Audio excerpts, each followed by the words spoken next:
Hello my dear students, welcome करता हूं भारत पंचाली और केमिस्ट्री गुरुजी अगेन आप सबका एक बहुत ही ज़्यादा इम्पोर्टेंट वीडियो में। तो क्लास 12 के जो स्टूडेंट हैं, आपका फर्स्ट चैप्टर है केमिस्ट्री का द सॉलिड स्टेट। आज हम लोग इसका वन शॉट करने वाले हैं और बेटा जी बेस्ट रहेगा। देखिए वन शॉट हमारा अप्रोक्स 2 आवर्स का रहेगा, 2 घंटे से थोड़ा बहुत कम हो सकता है, थोड़ा बहुत ज्यादा हो सकता है, बट इसमें पूरा चैप्टर आपको कवर करा दूंगा, एक सिंगल टॉपिक भी मिस नहीं होगा। और एग्जाम के पॉइंट ऑफ व्यू से कि जो टॉपिक ज्यादा इंपॉर्टेंट है, ज्यादा क्वेश्चन बनते हैं, उसको थोड़ा ज्यादा डिटेल में देखेंगे, जिससे कम क्वेश्चन बनते हैं उसको थोड़ा ओवरव्यू कर लेंगे।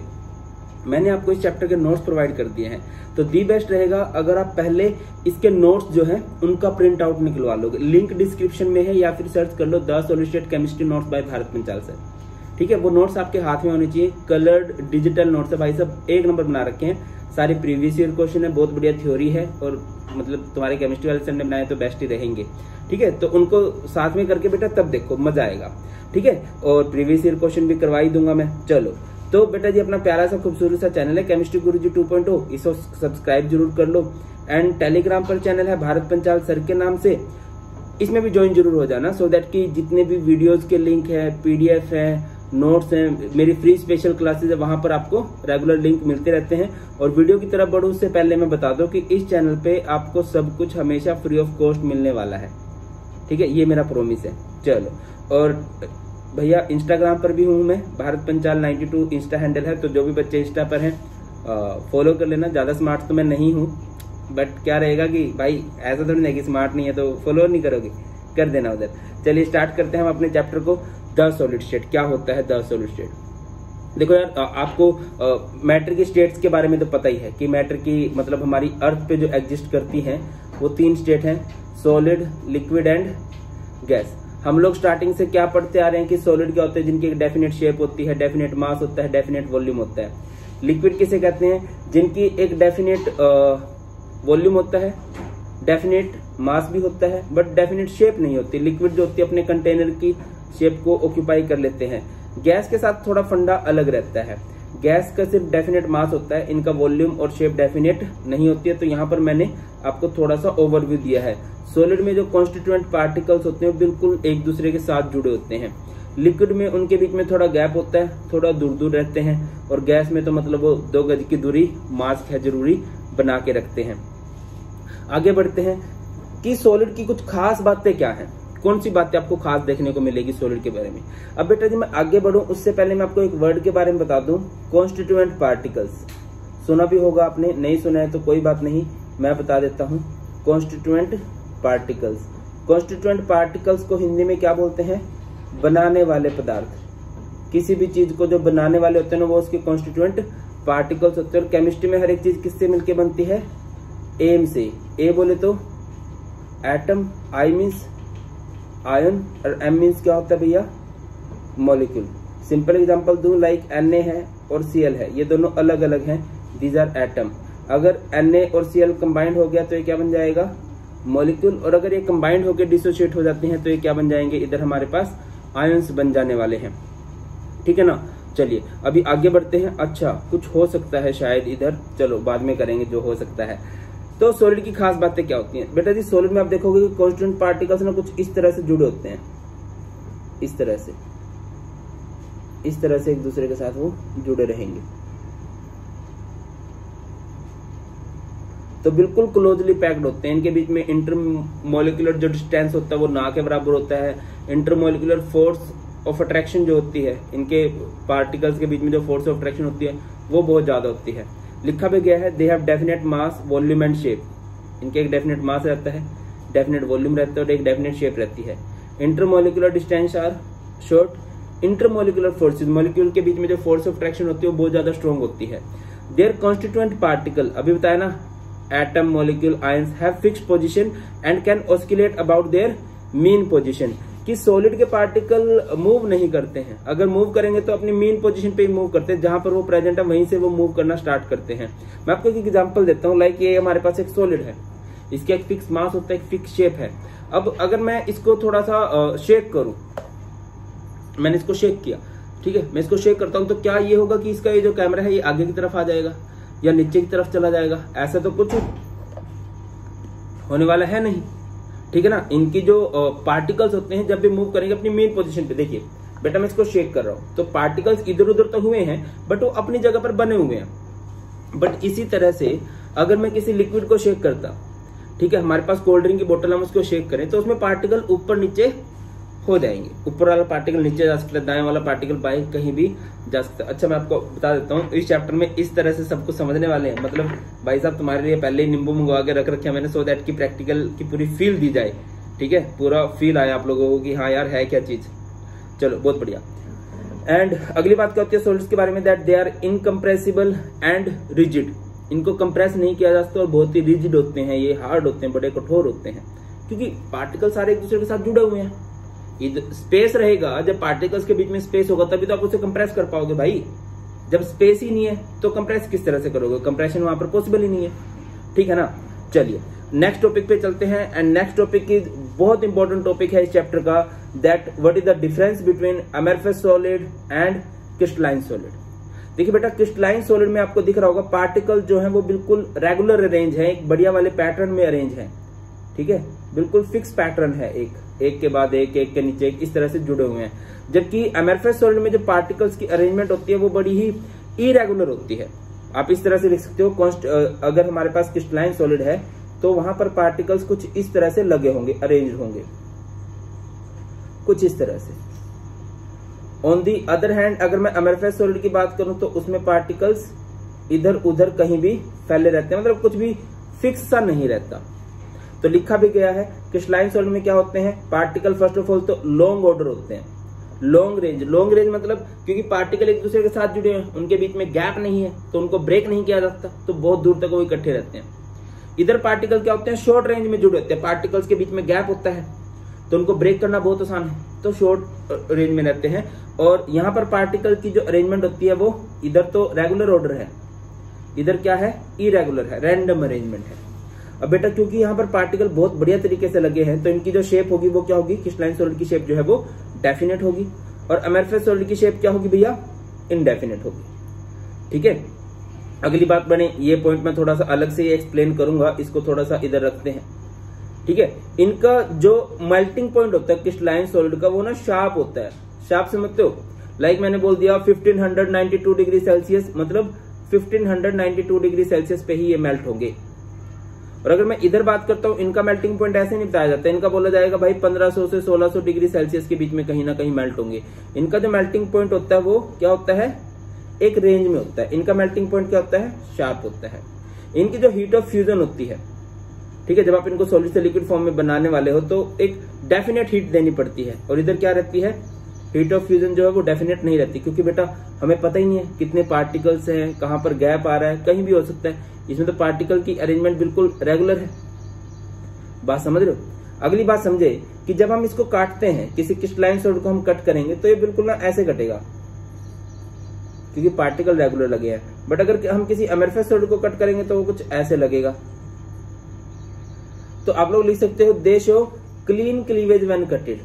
जब आप किसी क्रिस्टलाइन सॉलिड को कट करते हो तो वो क्लीनली कटता है, और they show rough cleavage when cutted, जब आप इनको काटोगे तो ये रफली कटते हैं, ठीक है। अब आपको दिख रहा है बढ़िया प्रॉपर्टीज किधर देखने को मिल रही है, सारी की सारी।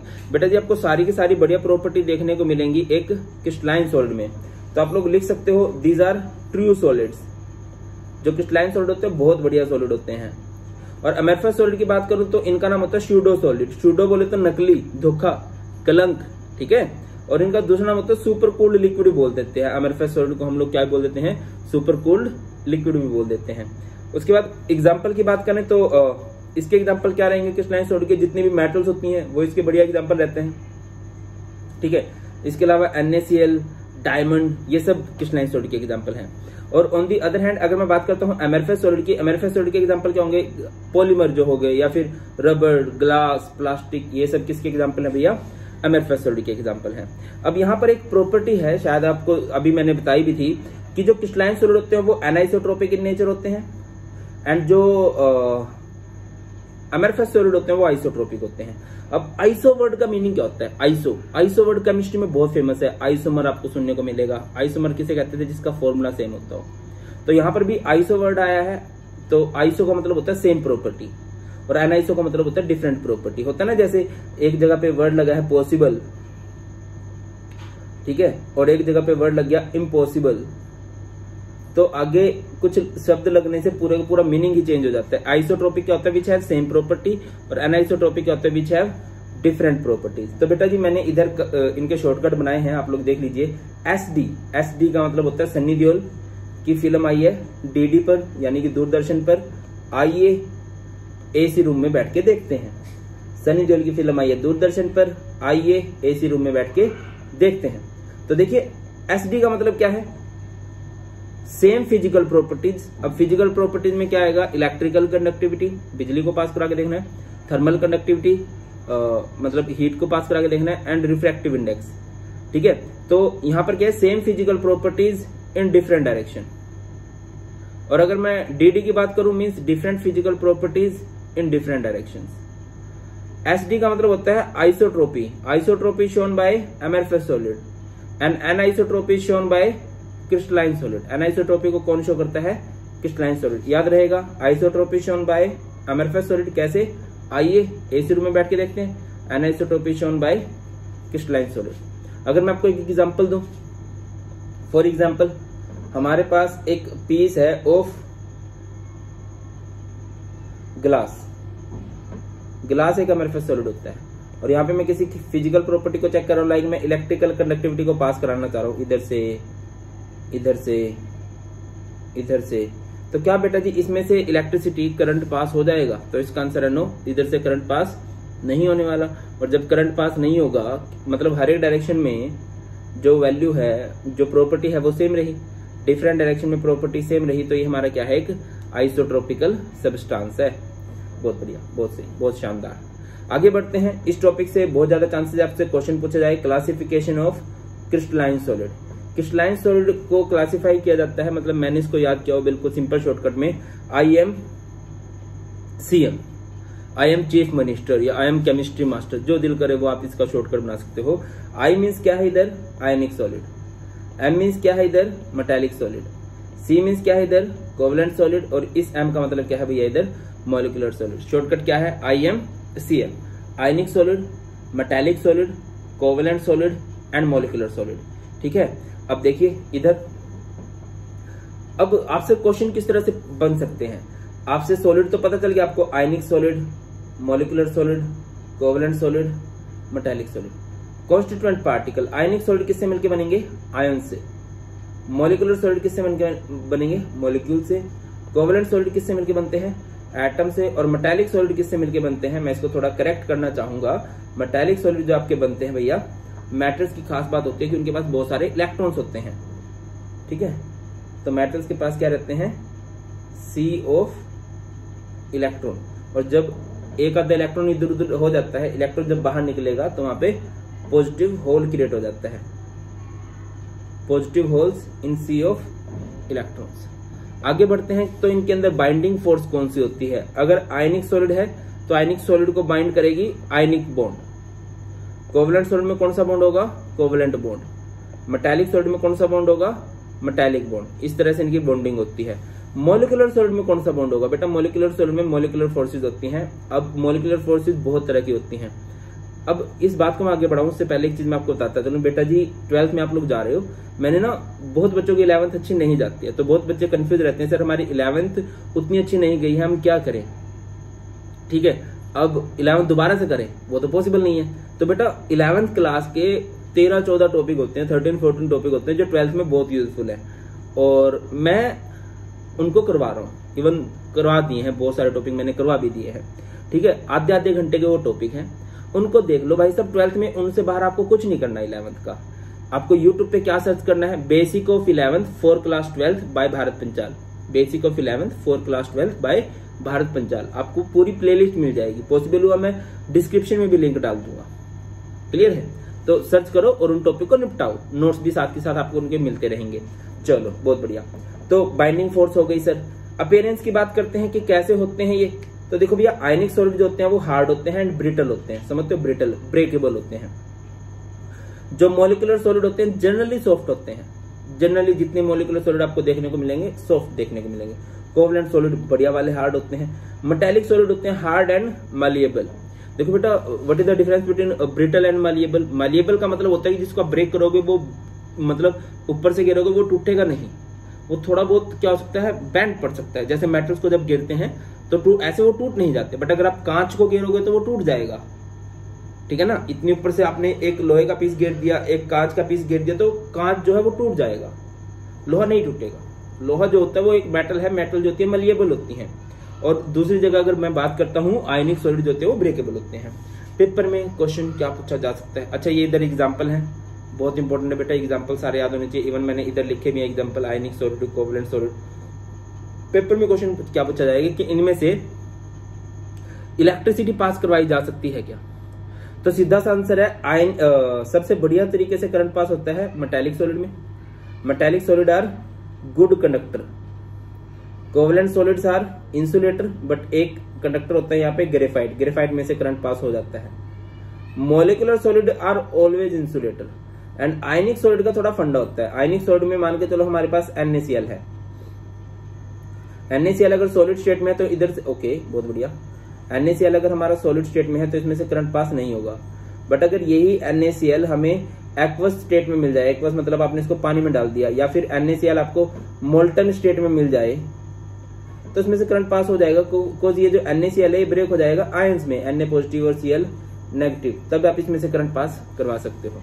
Let's move to the next इस चैप्टर का देखिए, नेक्स्ट जो पार्ट है, मतलब इस चैप्टर को हम तीन पार्ट में डिवाइड कर सकते हो आप लोग। फर्स्ट पार्ट इज इंट्रोडक्शन, जो भी हमने कर लिया, सॉलिड के टाइप वगैरह।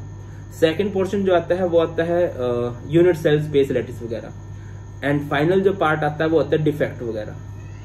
तो इस तरह से तो नेक्स्ट टॉपिक है हमारे पास crystal lattice and unit cell, कि क्या होता है क्रिस्टल लैटिस एंड क्या होता है unit cell.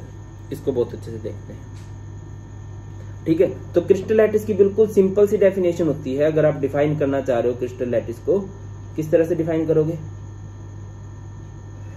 3D arrangement of constituent particles. 3D arrangement of constituent particles. जब आप कॉन्स्टिट्यूएंट पार्टिकल्स को 3D में अरेंज कर देते हो, पता है ना कॉन्स्टिट्यूएंट पार्टिकल्स किसे कहते हैं? कॉन्स्टिट्यूएंट पार्टिकल कहा जाता है एम को, एटम, आयन, मॉलिक्यूल को आप 3D में अरेंज कर दो। 3D मतलब 3 डायमेंशन, ठीक है। 3 डायमेंशन मतलब ऐसे होता है ना, हमारे पास एक एक्स एक्सिस होता है, एक वाई एक्सिस होता है, ठीक है, और एक जेड एक्सिस होता है। आप इधर पार्टिकल्स को लगा दीजिए, मैं लगा देता हूं आपके लिए, थोड़ा सा आसान कर देता हूं काम। तो मैंने क्या किया, इधर फर्स्ट ऑफ ऑल ना मैं एक क्यूब बना देता हूं, ठीक है। ओके, बहुत बढ़िया, शानदार। वैसे डायग्राम तुम्हारे लिए बना हुआ है, बट मैं इसको दोबारा अपने हाथों से इसलिए बना रहा हूँ, सो दैट ना आप लोगों को समझ में आ जाए यार बनाना कैसे है। और प्लीज मैं रिक्वेस्ट करूंगा यार, देखो नोट्स आप लोगों को मिलेंगे नो डाउट, बट अपने हैंड रिटन नोट्स का ना एक मतलब फायदा अलग ही होता है। आपको खुद से भी नोट्स बनाने हैं, ठीक है बेटा। तो ओके, इधर ये पार्टिकल्स लगे हुए हैं। अब क्या करो, हर एक लाइन के ना बिल्कुल बीच वाला पॉइंट ले लो, हर एक लाइन के बिल्कुल बीच वाला पॉइंट। लाइक इस लाइन के बीच वाला पॉइंट इधर होगा, इस लाइन के बीच वाला पॉइंट इधर, इसके बीच वाला पॉइंट इधर, इधर इधर इधर इधर इधर इधर, और इन बीच वाले पॉइंट्स को मिला के ना प्लस का साइन बना दो। इन बीच वाले पॉइंट को मिला के प्लस का साइन बना दो भाई।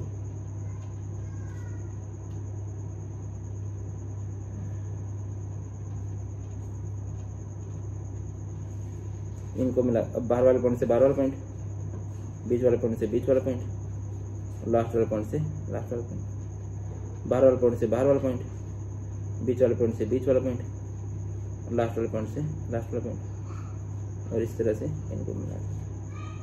तो बेटा इस तरह से हमारे पास एक अरेंजमेंट बन के निकली है, देख लो ज्यादा अच्छे से और दिख जाएगा इधर, ठीक है। तो ये कुछ इस तरह से है, अगर आपको इधर दिखाई दे रहा हो तो ये है, ये हमारे पास स्पेस लैटिस ही है। मैं इसको थोड़ा सा और बड़ा बनाना चाहूं तो इसको ऐसे करके बनाया जा सकता है।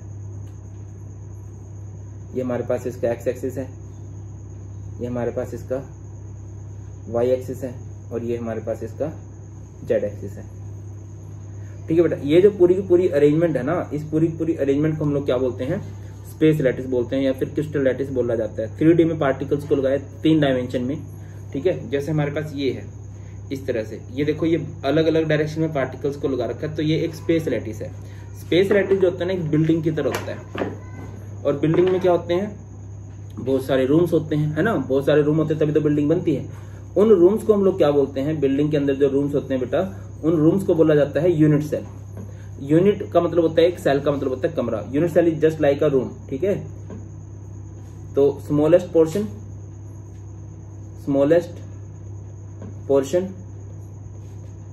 which repeat over and again, which repeat over and again to make space lattice। ये वो छोटा सा पोर्शन होता है जो बार बार 3D में रिपीट होगा और किसको बना देगा भैया, इन द एंड ये एक स्पेस लैटिस को जन्म देगा, ठीक है बेटा। अब देखो ये पूरी की पूरी जो बिल्डिंग है ये स्पेस लैटिस है, और इसका एक जो कमरा है ये इधर आपको दिख रहा होगा जो डार्क शेडेड किया हुआ है थोड़ा सा, ये क्या कहलाएगा इधर, यूनिट सेल। अब यहाँ पे छोटे छोटे से पार्टिकल्स लगाए गए हैं, और इन छोटे छोटे पार्टिकल्स को हम लोग क्या बोलते हैं, लैटिस पॉइंट बोलते हैं। क्या बोलते हैं बेटा जी, लैटिस पॉइंट बोलते हैं, ठीक है। दिख रहा है, लाइक ये जो है ये हमारे पास एक स्पेस लैटिस है, और इसका जो आगे वाला एक कमरा होगा इधर, ये जो आपको दिखाई दे रहा है ये एक इसका यूनिट सेल है, ठीक है भैया। आगे बढ़ते हैं तो यूनिट सेल की बात करते हैं, ठीक है। और यूनिट सेल जो होते हैं, नेक्स्ट है हमारे पास types of unit cell.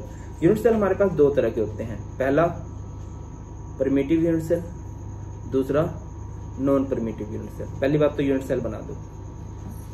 Unit cell is just like a cube, आप लोगों ने 10th में बनाना भी सीखा होगा, ठीक है। ये एक क्यूब सा बना देते हैं हम लोग,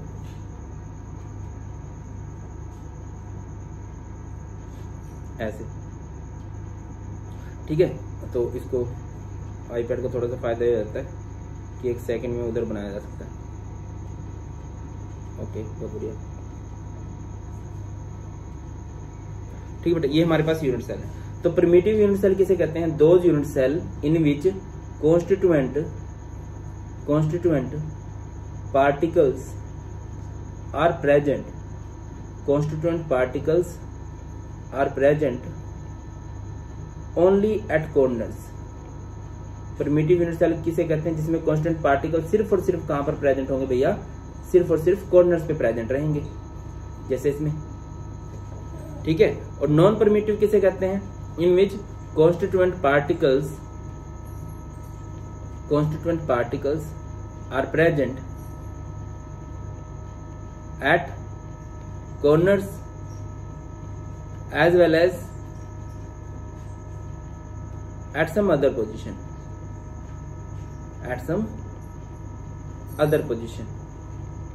ठीक है। जिसमें कांस्टेंट पार्टिकल कॉर्नर के अलावा कहीं और भी प्रेजेंट हो, लाइक इधर ध्यान दो, जैसे ये है, इसमें पार्टिकल्स आपने कॉर्नर पे तो लगा ही दिए, कॉर्नर के अलावा आप कहीं और भी लगा दो। यार एक अरेंजमेंट मेरी गायब हो गई है, 1 सेकंड रुको, मैं उस अरेंजमेंट को लाता हूँ, ठीक है। जैसे कहीं और भी पार्टिकल्स लग जाए तो उसे, ये हमारे पास क्या है, स्पेस लैटिस है। 1 मिनट रुको,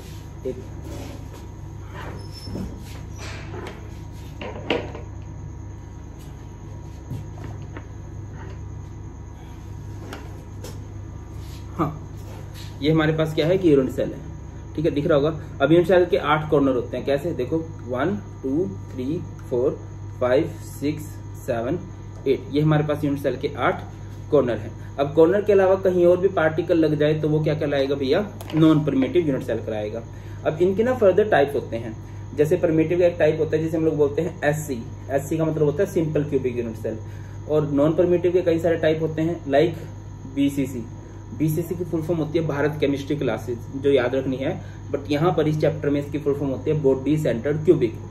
उसके बाद हमारे पास है FCC is face centred cubic, and next है हमारे पास ECC is end centred cubic. Explain करेंगे इसे। तो सबसे पहले हमारे पास एक सिंपल क्यूबिक यूनिट सेल है। सिंपल क्यूबिक जो है वो परमिटिव का टाइप है, ठीक है। सबसे पहले कौन सा है हमारे पास, सिंपल क्यूबिक यूनिट सेल, जिसमें पार्टिकल कहां पे प्रेजेंट होंगे, particles are present only at corners, जिसमें पार्टिकल कहां पर प्रेजेंट होंगे भैया, सिर्फ और सिर्फ कॉर्नर पे प्रेजेंट होंगे, दिखाई दे रहा होगा, ठीक है। तो आपको ना नंबर ऑफ एटम्स निकालने होते हैं। देखो अगर मैं आपसे पूछूं इधर लैटिस पॉइंट कितने हैं, मतलब पार्टिकल्स कितने हैं, इधर पार्टिकल्स हैं 8, बट नंबर ऑफ एटम्स कितने हैं, क्योंकि बेटा आपको पता है कि जो यूनिट सेल है ना वो हर तरफ फैला होता है। यूनिट सेल जो होते हैं वो हर डायरेक्शन में फैले होते हैं। देखो जैसे ये है, इसमें ये एक यूनिट सेल है, बट यूनिट सेल हर एक डायरेक्शन में फैले हुए हैं। तो यहाँ पर एक पार्टिकल है जो कि कॉर्नर पे है, ये पार्टिकल शायद आपको दिखाई दे रहा हो, ये वाला। तो ये कितने यूनिट सेल में टच कर रहा है, एक इस तरफ, 1 2 3 4, और ऐसे 4 ऊपर की तरफ है। इधर थोड़ा सा फील कर लो, मान के चलो कि हमारे पास ये एक पार्टिकल है जो कॉर्नर पे लगा हुआ है।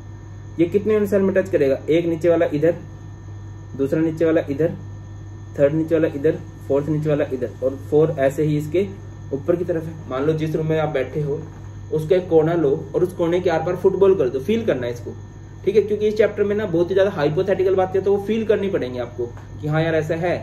तो किसी कॉर्नर पे अगर आप फुटबॉल लगाओगे तो वो कितने रूम्स के साथ टच करती है बेटा, 4 तो नीचे वाले, 4 ऐसे ही ऊपर वाले।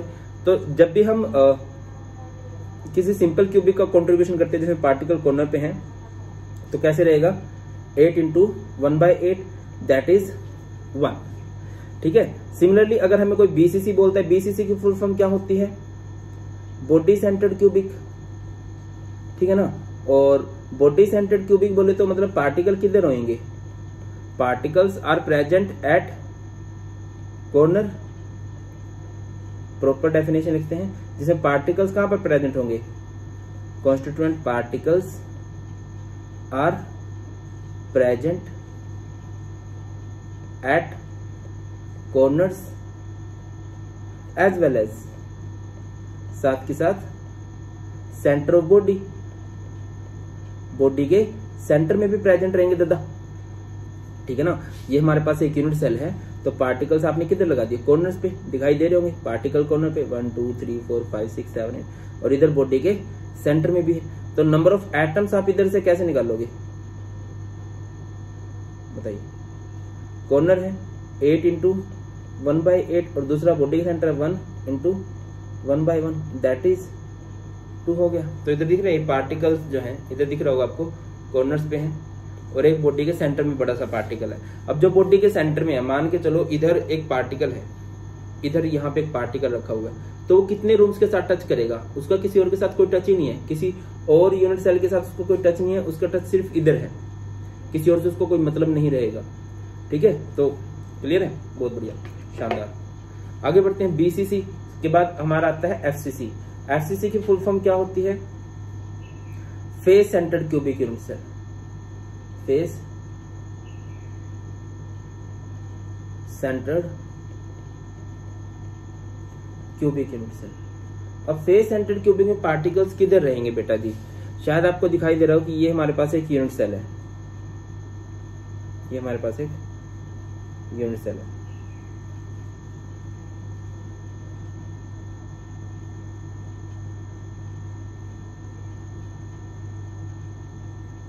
जिसमें पार्टिकल किधर प्रेजेंट है, first of all at the corners, ये कॉर्नर्स होते हैं, और दूसरी बात फेस के सेंटर पे। चलो मैं इधर एक छोटा सा यूनिट सेल बनाता हूँ, थोड़ी सी आपको ना ज्यादा समझ में आ जाएगी। ये हमारे पास एक यूनिट सेल है जिसमें पार्टिकल्स किधर प्रेजेंट रहेंगे, first of all at the corners, and number 2 is face centre. ये ऊपर वाले फेस का सेंटर है, नीचे वाले फेस का सेंटर है, ये दाएं वाले फेस का सेंटर है, बाएं वाले फेस का सेंटर है, बैक साइड, फ्रंट साइड, ठीक है। जैसे जिस रूम में आप बैठे हो, फेस कितने होते हैं, 1 2 3 4 5 6, ठीक है। तो आप लोग किस तरह से डिफाइन करोगे, those unit cell in which constituent particles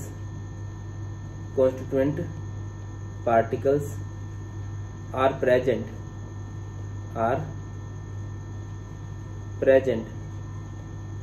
where at corners as well as center of each face,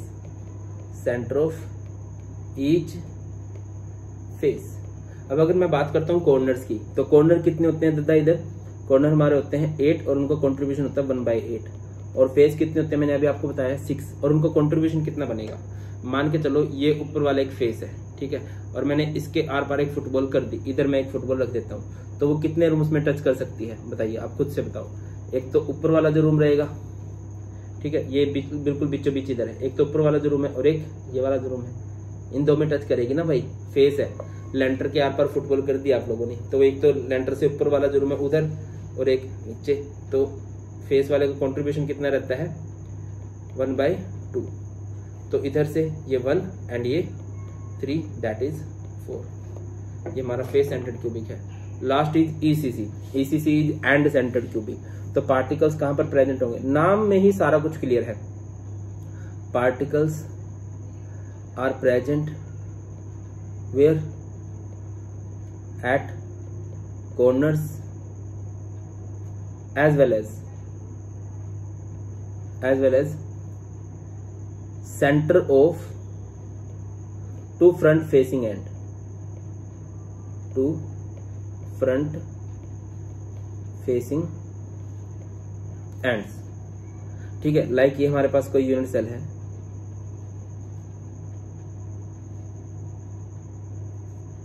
बना दो इसको।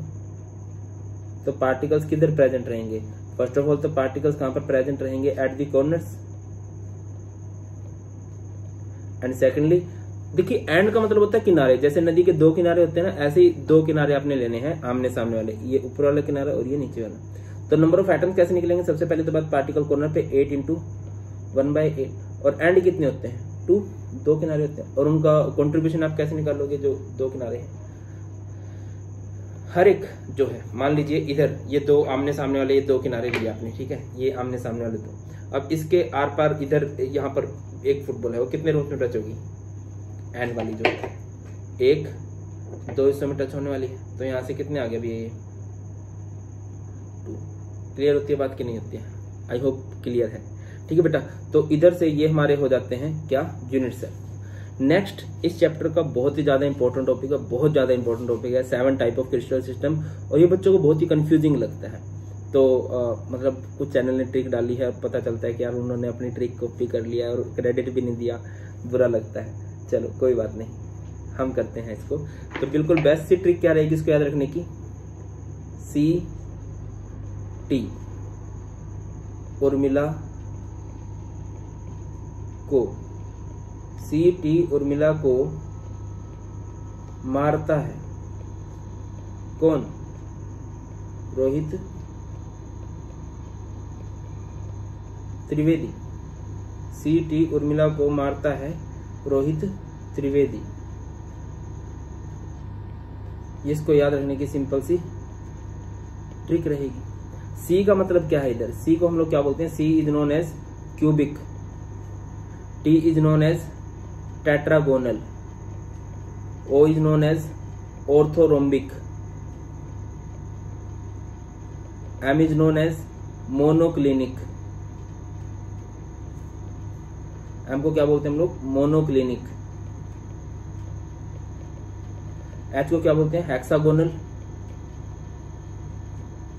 RH को बोलते हैं रोम्बोहेड्रल, रोम्बोहेड्रल, और TRI को बोलते हैं ट्राइक्लिनिक। ठीक है बेटा, ये जो है ये जो क्रिस्टल सिस्टम होते हैं, एक्चुअल में ये बात है कि यूनिट सेल के जो पैरामीटर्स होते हैं। अब बात ये है कि सर यूनिट सेल के पैरामीटर कौन से होते हैं, मैं आपको बताता हूँ, जस्ट अ मिनट। जैसे ये हमारे पास एक यूनिट सेल है, बहुत बढ़िया, ये हमारे पास एक यूनिट सेल मान के चलो, ठीक है।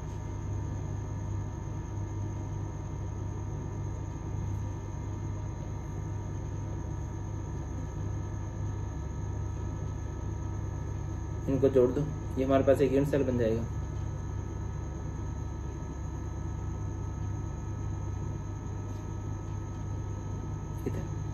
पैरामीटर्स का मतलब होता है कि आप यूनिट, किसी भी यूनिट सेल को कैसे मापते हो, कैसे मापा जाता है उसको, किसी भी यूनिट सेल को।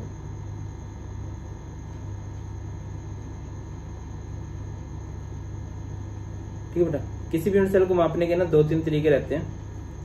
ठीक है, एक तो इनकी एजेस की लेंथ जो कि कैलकुलेट की जाती है in terms of A, B and C, and second point निकाला जाता है इनका एंगल, जो कि होता है अल्फा, बीटा एंड गामा। तो 6 पैरामीटर होते हैं। पहला एज लेंथ, और दूसरा एक्सियल एंगल्स।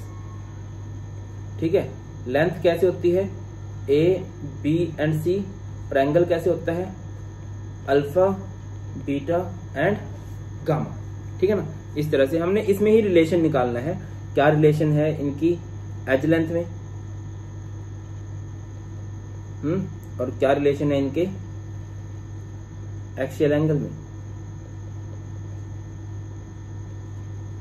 तो मतलब मैं अपना बताया, तो मैंने सिंपली इसको कैसे याद किया हुआ है कि ना, जैसे आजकल तो पढ़े लिखे होते हैं सब, तो छोटा परिवार सुखी परिवार मानते हैं, बट पुराने समय में ऐसा नहीं होता था। बड़ा परिवार सुखी परिवार होते थे, तो बहुत बहुत बच्चे हो जाते थे।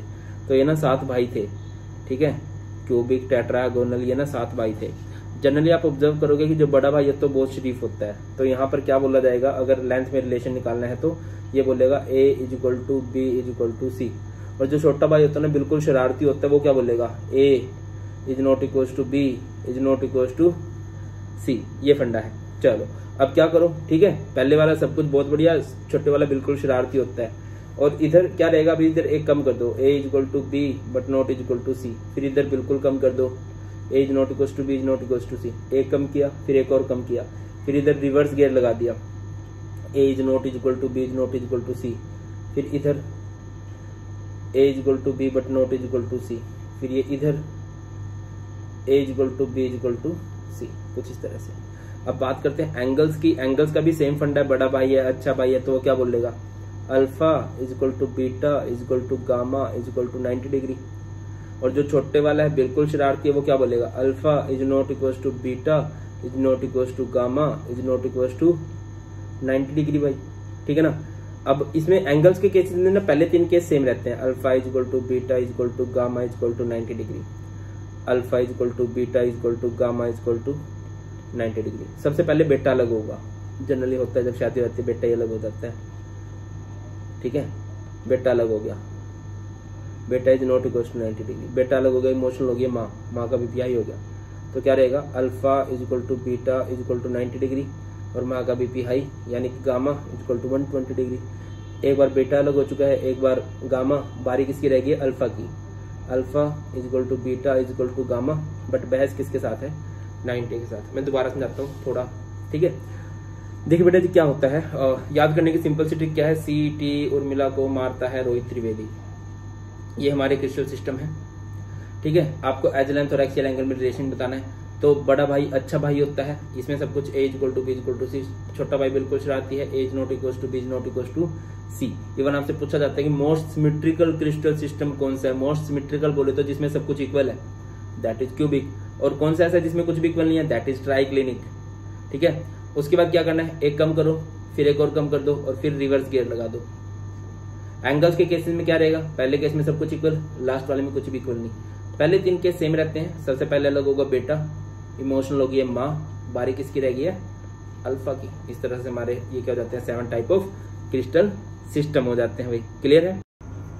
तो चलिए आगे बढ़ते हैं और बात स्टार्ट करते हैं भैया किसकी, क्लोज पैक्ड स्ट्रक्चर की। क्लोज पैक्ड स्ट्रक्चर क्या होते हैं, क्लोज पैकिंग का क्या फंडा है। देखो यार सिंपल सी बात होती है, मैं आपको 2 ऑप्शन देता हूं, फिर आपने बताना कौन सी पैकिंग ज्यादा अच्छी है। ओके भाई साहब, आप कहां से आ गए। ये हमारे पास 2 ऑप्शन है, ठीक है।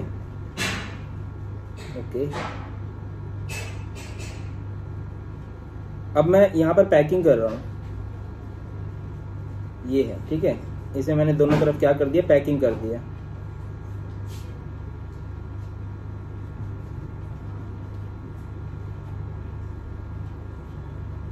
ये पैकिंग हो गई, और एक इस तरफ पैकिंग हो गई है। अब मैं आपसे पूछता हूं कि इन दोनों में से ज्यादा अच्छी पैकिंग कौन सी है। तो नो डाउट आप लोग किसको बोलने वाले हो, सेकंड वाले केस को ज्यादा अच्छी पैकिंग बोलोगे।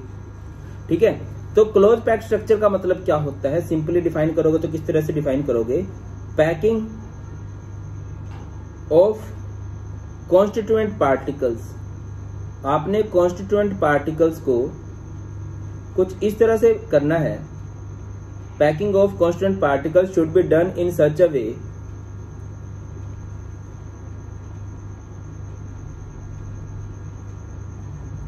That maximum space has been occupied, कि ज्यादा से ज्यादा जगह भर जाए। Maximum space has been occupied and minimum space remains vacant, and minimum space remains vacant। क्या आपको क्लियर हो रहा है कि जब भी आप स्फीयर्स की पैकिंग करोगे भैया तो कुछ इस तरह से करोगे कि ज्यादा से ज्यादा जगह उधर भर ली जाए और कम से कम जगह क्या रहे भैया उधर खाली रहे। उसी को हम लोग क्या बोलते हैं, क्लोज पैकिंग बोलते हैं। ठीक है, अब क्लोज पैकिंग है ना, कई सारे टाइप होते हैं, like close packing in 1D, 2D, 3D। तो सबसे पहले हम बात करते हैं close packing in 1D। 1D means one dimension में आप लोग क्लोज पैकिंग करने जा रहे हो। वन डायमेंशन मीन्स एक डायमेंशन में जा रहे हो। किसी भी एक डायमेंशन में जाओगे, किसी भी एक डायरेक्शन में जाओगे तो स्फीयर्स को कुछ इस तरह से आप पैक करते जाओगे। ओके, ऐसे चल लो, इस तरह से पैक करते जाओगे। अच्छा, यहाँ पे एक टॉपिक और रह गया। ओके, मैं उस टॉपिक को भी लगे हाथ एक्सप्लेन कर देता हूँ। तो सिंपल सी डेफिनेशन रहती है। Next is our coordination number. Coordination number क्या होता है?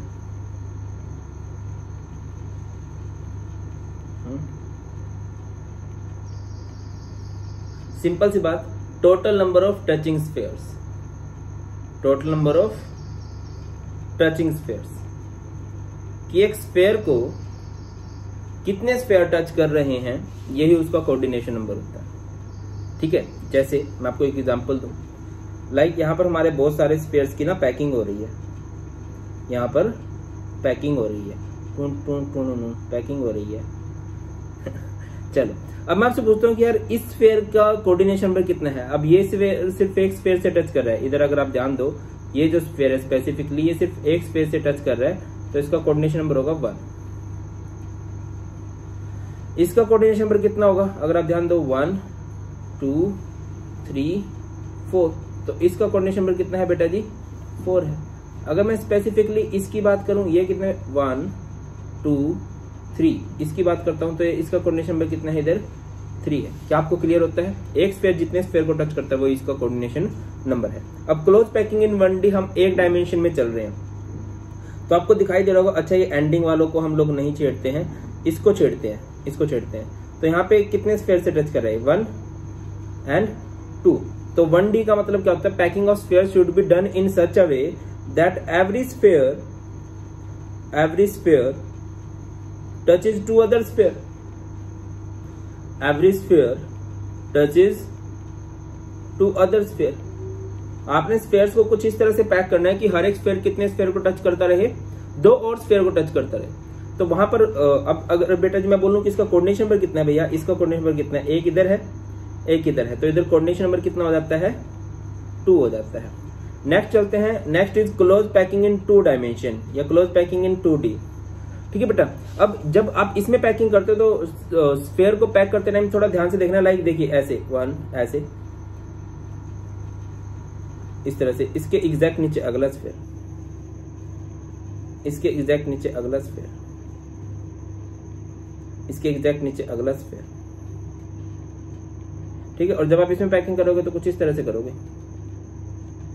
लाइक जो अगला स्फीयर आएगा या तो वो आगे से स्टार्ट करोगे या फिर पीछे से स्टार्ट करोगे, या तो आगे से स्टार्ट करोगे या फिर पीछे से स्टार्ट करोगे। अब यहाँ पे अगर आप ध्यान दो तो इसका कोऑर्डिनेशन नंबर कितना है? 1 2 3 4।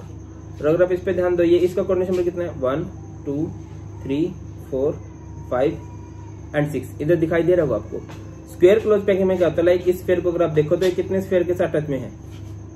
4 के साथ। और अगर आप इधर ध्यान दो तो ये कितने के साथ टच में है? 1 2 3 4 5 6। तो इसमें क्या लिख सकते हैं आप स्क्वायर क्लोज पैकिंग में? एवरी स्फीयर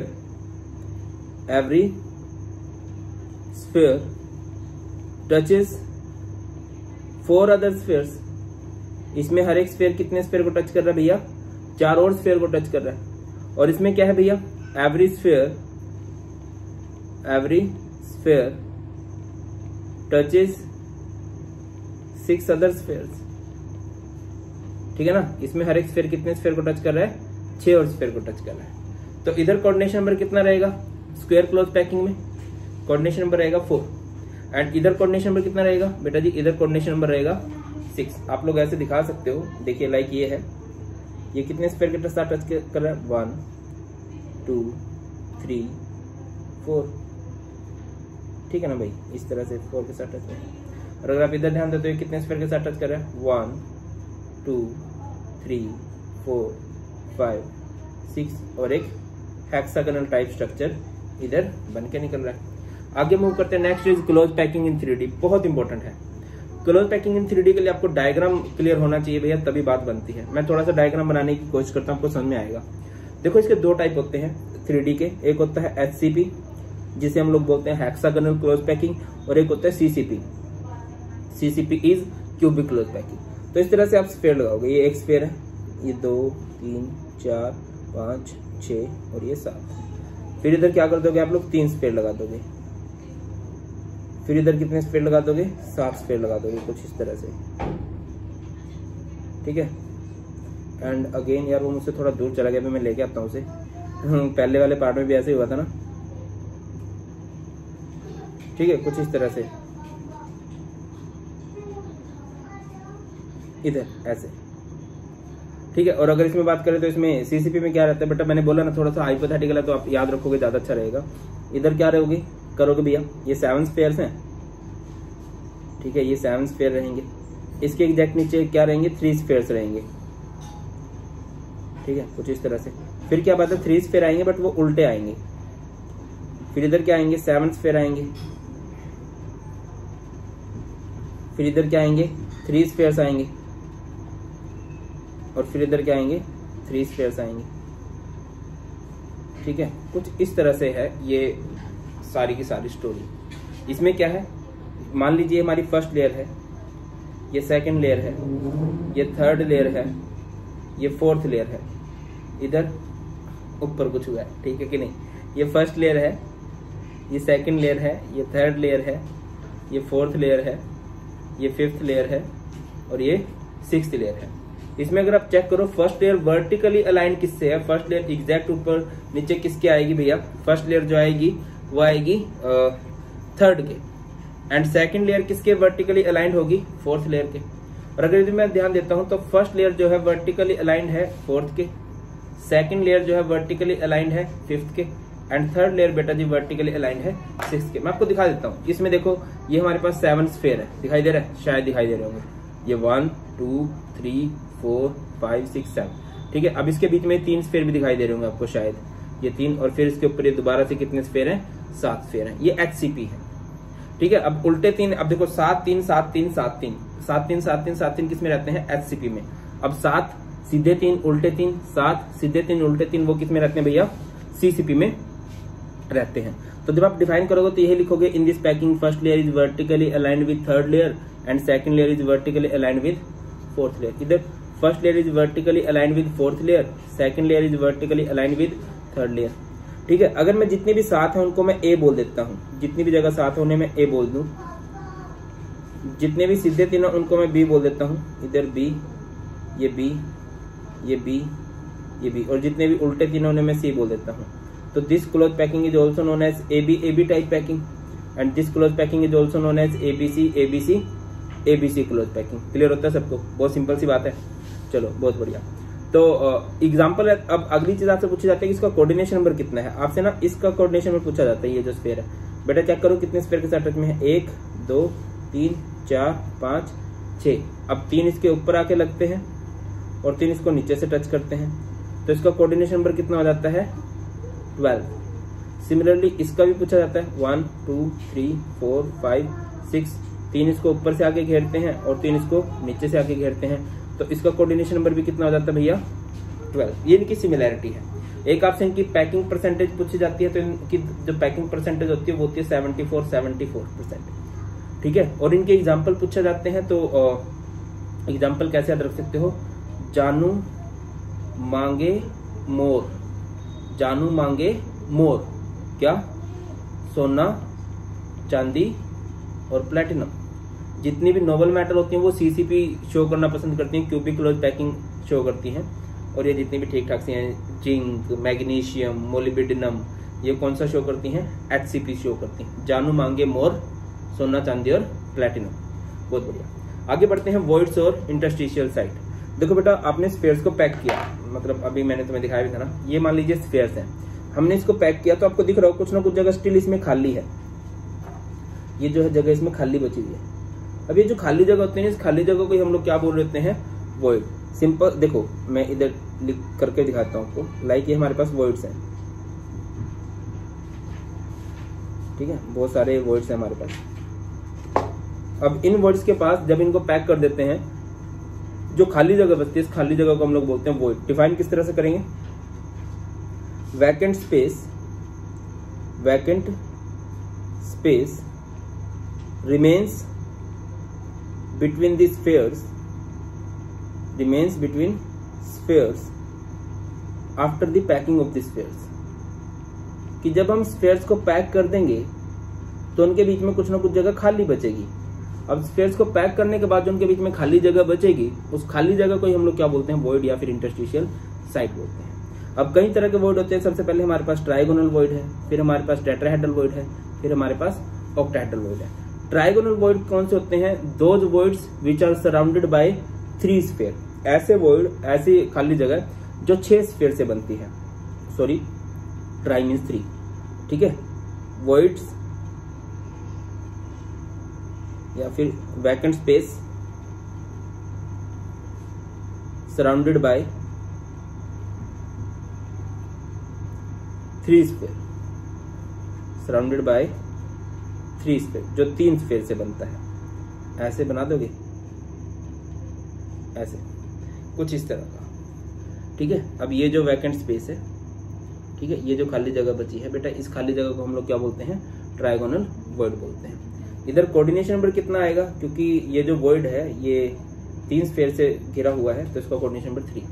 टेट्राहेड्रल वॉइड कौन सा होगा, vacant space surrounded by 4 spheres. जब कभी 4 स्फेयर के बीच में खाली जगह बचती है। अभी 4 स्फेयर किस तरह से होते हैं, ये बड़ा सरप्राइजिंग होता है, कुछ इस तरह से होता है। ये 3 स्फेयर एक लेयर में होते हैं और जो 4th स्फेयर होता है वो इसके ऊपर लगा होता है, ठीक है। सर कैसे, जैसे मान के चलो ये 3 स्फेयर है, 4th स्फेयर हम रख देते हैं इसके ऊपर ऐसे, ठीक है बेटा, रख दिया। अब ये 4th स्फेयर हमने इसके ऊपर रख दिया, तो इधर ध्यान दो, कुछ ना कुछ जगह स्टिल खाली बचेगी, कुछ ना कुछ जगह स्टिल आपको खाली दिख रही होगी। अब इसको टेट्राहेड्रल क्यों बोला जाता है, क्योंकि इसमें 4 कोने हैं, 1 2 3, 1 2 3 और एक नीचे से 4, इस वजह से इसका टेट्राहेड्रल। अब ऑक्टाहेड्रल बच्चों को बहुत ज्यादा कंफ्यूज करता है। ऑक्टाहेड्रल में बच्चों को लगता है कि ऑक्टा मीन्स 8 होता है, बिल्कुल 8 कोने होते हैं, but this type void is surrounded by 6 spheres. इसमें 6 स्फेयर होते हैं। कैसे होते हैं मैं आपको ये भी बता देता हूं कि पहली लेयर में 3 स्फेयर होते हैं, ठीक है ना, और अगली लेयर में भी 3 स्फेयर होते हैं,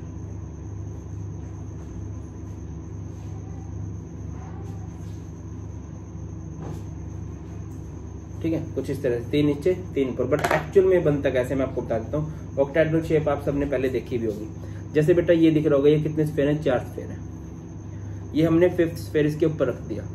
अब आप देखना कितने कोने बन रहे हैं, 1 2 3, एक बैक साइड में 4। इसी तरह से एक स्फेयर नीचे की तरफ लगा होगा,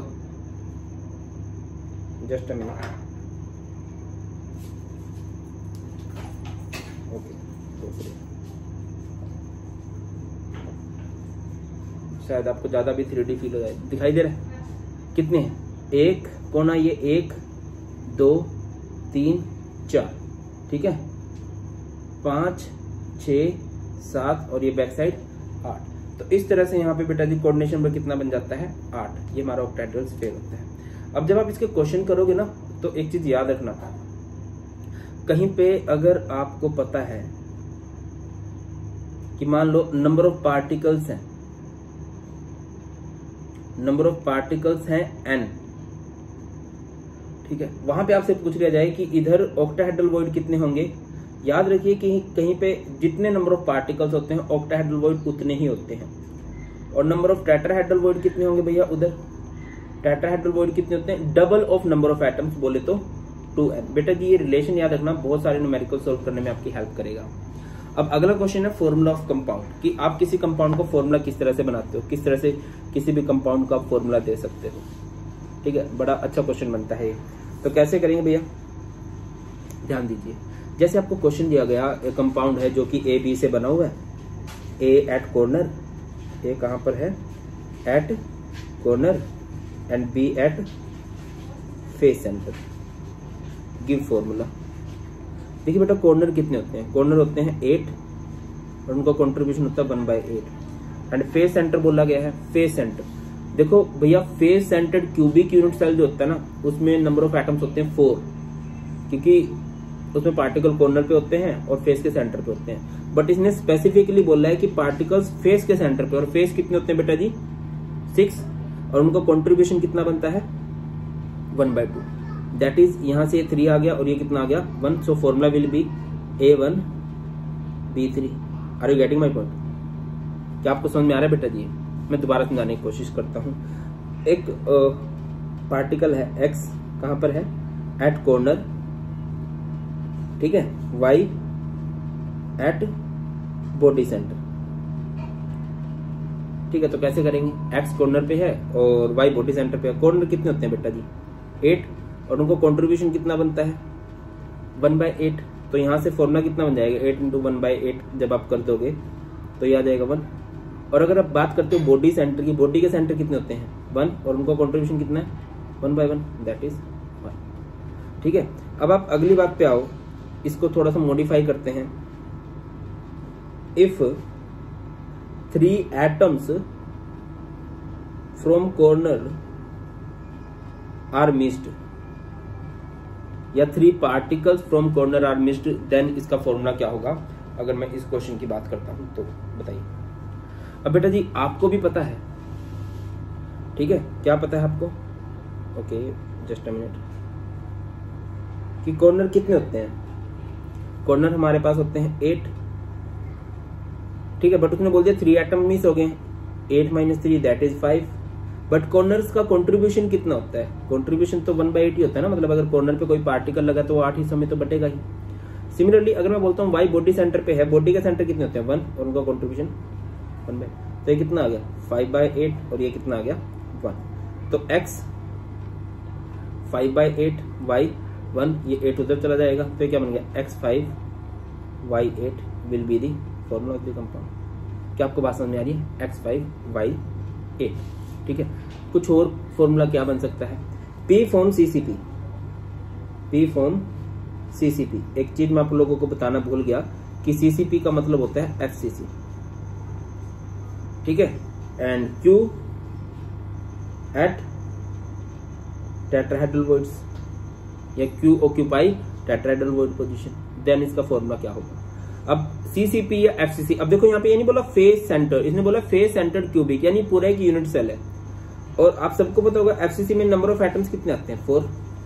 अगला बोला Q एट टेट्राहेड्रल वॉइड। अब टेट्राहेड्रल वॉइड कितना होता है, आप सबको मैंने बताया था कि जितने नंबर ऑफ एटम्स होते हैं ना टेट्राहेड्रल वॉइड उसके डबल होते हैं। बट जस्ट अभी बता के हटाऊं मैं आपको, कहीं पे जितने नंबर ऑफ एटम्स होते हैं ऑक्टाहेड्रल वॉइड उसके बराबर होते हैं, टेट्राहेड्रल वॉइड उसके डबल होते हैं। तो यहां से क्या हो जाएगा 4 का double 8, so formula will B P4 Q8, और सिंप्लीफाई करोगे तो P1 Q2 इसका आंसर आ जाएगा। एक क्वेश्चन आप लोगों के लिए है, ठीक है। क्या बोले, M form CCP, N form या N ऑक्यूपाई, शायद इस तरह क्वेश्चन आपको NCERT में देखने को मिलेगा। N occupy 2/3 of octahedral void. बेटा जी इसको कर दीजिए कमेंट सेक्शन में कि इसका फॉर्मूला क्या होगा, ठीक है। और बीच बीच में कुछ क्वेश्चन मैं आपसे पूछूंगा भी। Next is packing efficiency. Packing efficiency क्या होता है, देखो यार हमने बात की है कि हमारे पास यूनिट सेल होते हैं, ठीक है ना। मान लीजिए हमारे पास एक यूनिट सेल, ठीक है, बना देते हैं properly.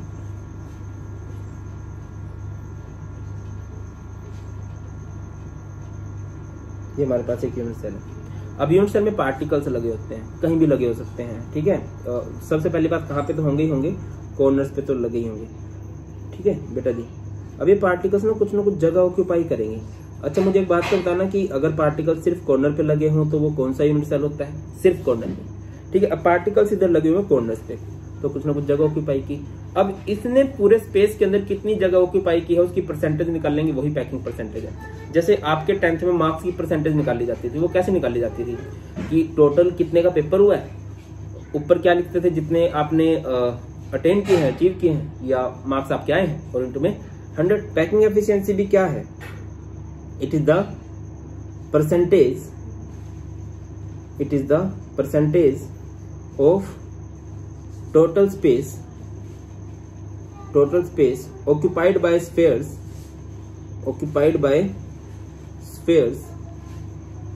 in a unit cell, कि एक यूनिट सेल के अंदर स्फेयर्स ने कितना स्पेस ऑक्यूपाई कर लिया उसकी परसेंटेज निकाल लो। सिंपल सा फॉर्मूला रहेगा पैकिंग एफिशिएंसी का, volume of spheres to the volume of unit cell, और परसेंटेज जब भी निकालते हैं इनटू में क्या लग जाता है भैया, 100, ठीक है। अब कुछ रिलेशन में आपको बताया तो जो आपके काम आएंगे। अगर आपके पास सिंपल क्यूबिक यूनिट सेल है तो उसकी पैकिंग परसेंटेज होती है 52.4%। अगर बीसीसी है तो उधर पैकिंग परसेंटेज होती है 68%। और अगर एफसीसी है, एफसीसी को दूसरा नाम सीसीपी भी होता है, ठीक है, इधर पैकिंग परसेंटेज होती है 74%। तो अगर आपसे पूछ लिया जाए कि मोस्ट एफिशिएंट पैकिंग किसकी होती है, सबसे बढ़िया पैकिंग किसकी होती है भैया, तो आपको दिखाई दे रहा है कि सबसे बढ़िया पैकिंग किसकी है इधर। सबसे बढ़िया पैकिंग होती है एफसीसी की, को जिसने सबसे ज्यादा स्पेस ऑक्यूपाई किया है। और अगर आपसे पूछ लिया जाए लीस्ट एफिशिएंट पैकिंग किसकी है, ये आप कमेंट सेक्शन में बता सकते हो, ठीक है। अब आपसे ये भी पूछा जाता है, चलो ये तो होगी पैकिंग परसेंटेज, ठीक है। आपसे ये पूछ लिया जाता है परसेंटेज ऑफ अनऑक्यूपाइड स्पेस।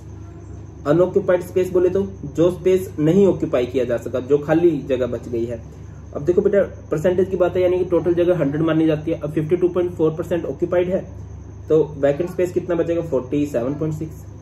इसमें कितना बच जाएगा, 32%, और इसमें कितना बच जाएगा, 26%। पेपर में जनरली क्वेश्चन किससे बनता है, पेपर में जनरली क्वेश्चन बनता है इनकी ए में और आर में क्या रिलेशन है, ठीक है। फॉर सिंपल क्यूबिक ए जो होता है वो 2r के इक्वल होता है, ठीक है बेटा।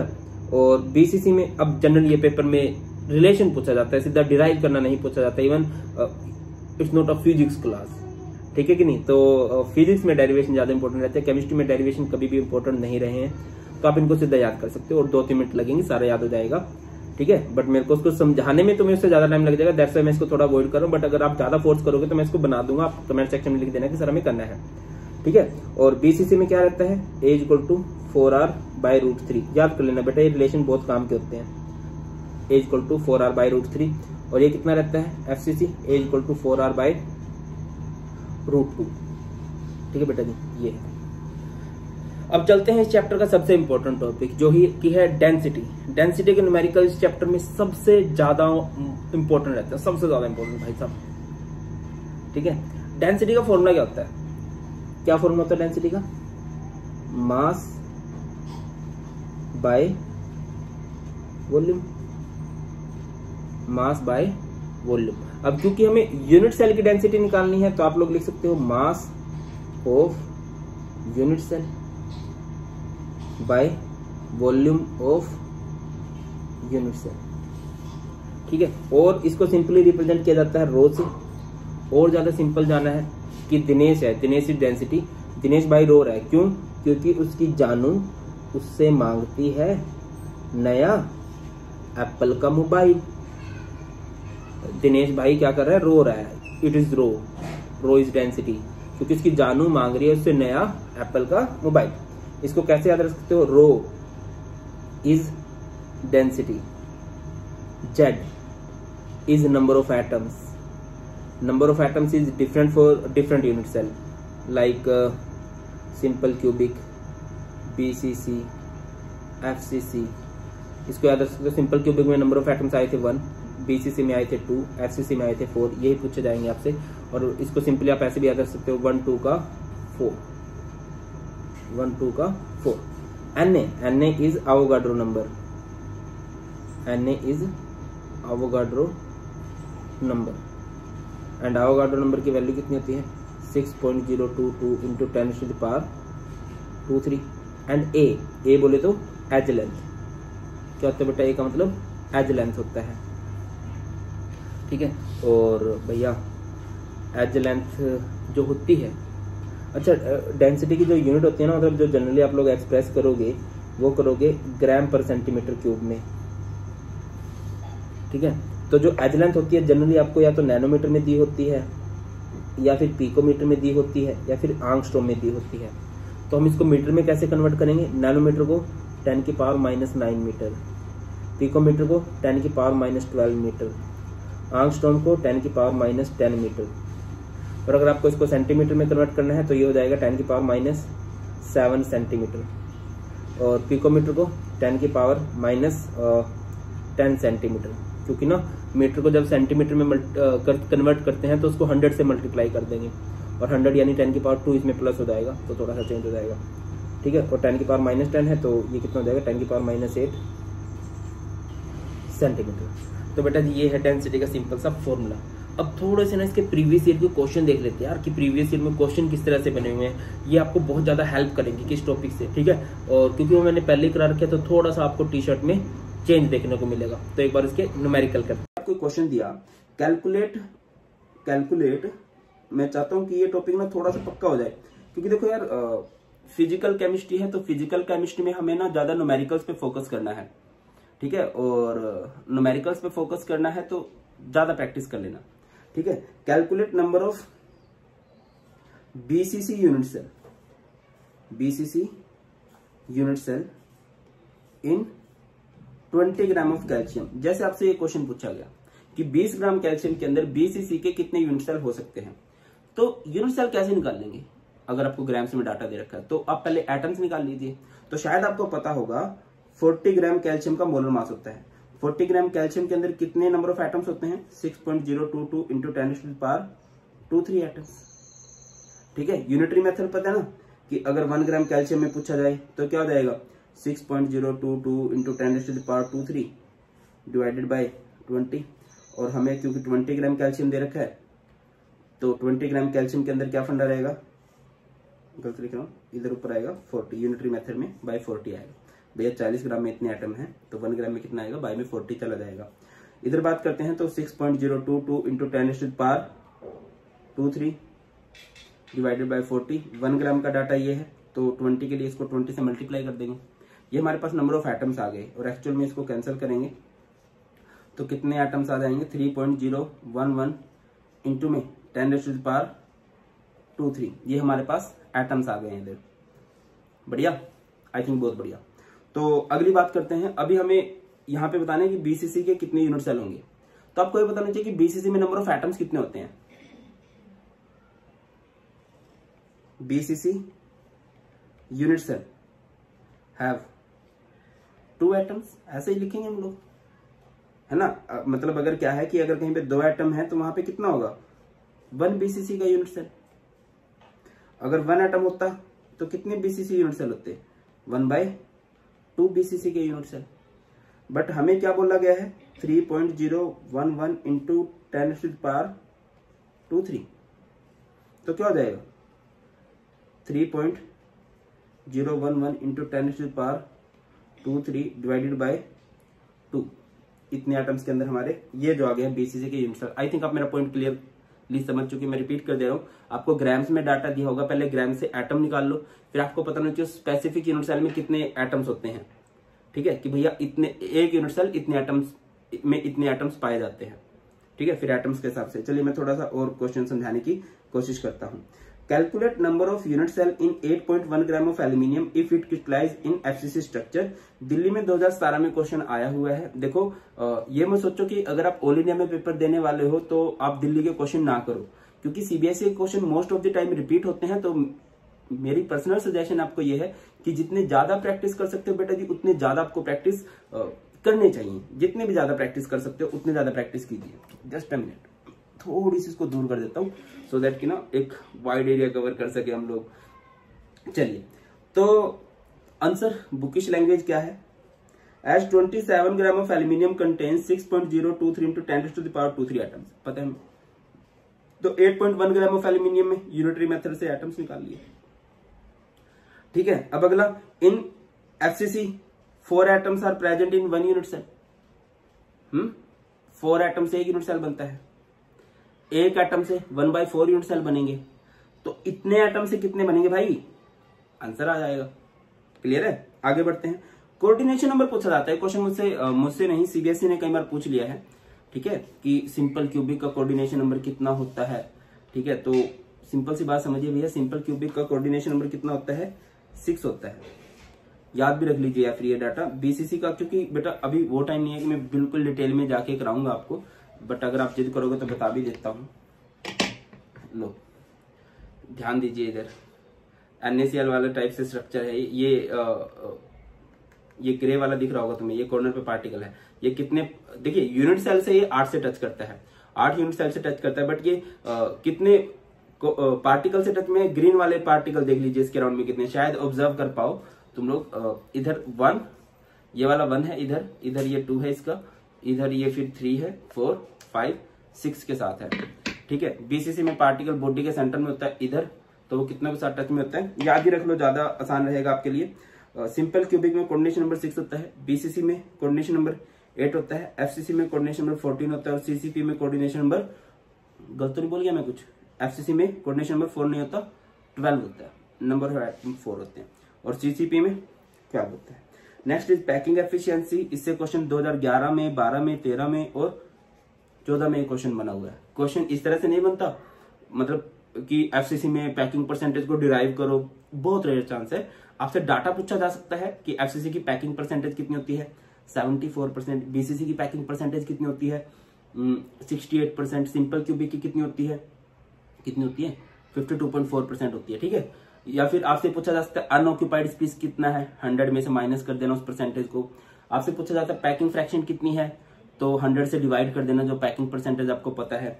बहुत ज्यादा बार आपसे जो क्वेश्चन पूछा जाएगा ना बेटा जी, वो पूछा जाएगा ए और में और आर में क्या रिलेशन है। ठीक है, आपको बोला गया सिंपल क्यूबिक में ए में और आर में क्या रिलेशन है, ए इक्वल टू 2r। एफसीसी में ए में और आर में क्या रिलेशन है, ए इक्वल टू 4r/√2। बीसीसी में ए इक्वल टू 4r/√3। ठीक है, ये डाटा आपको पता है।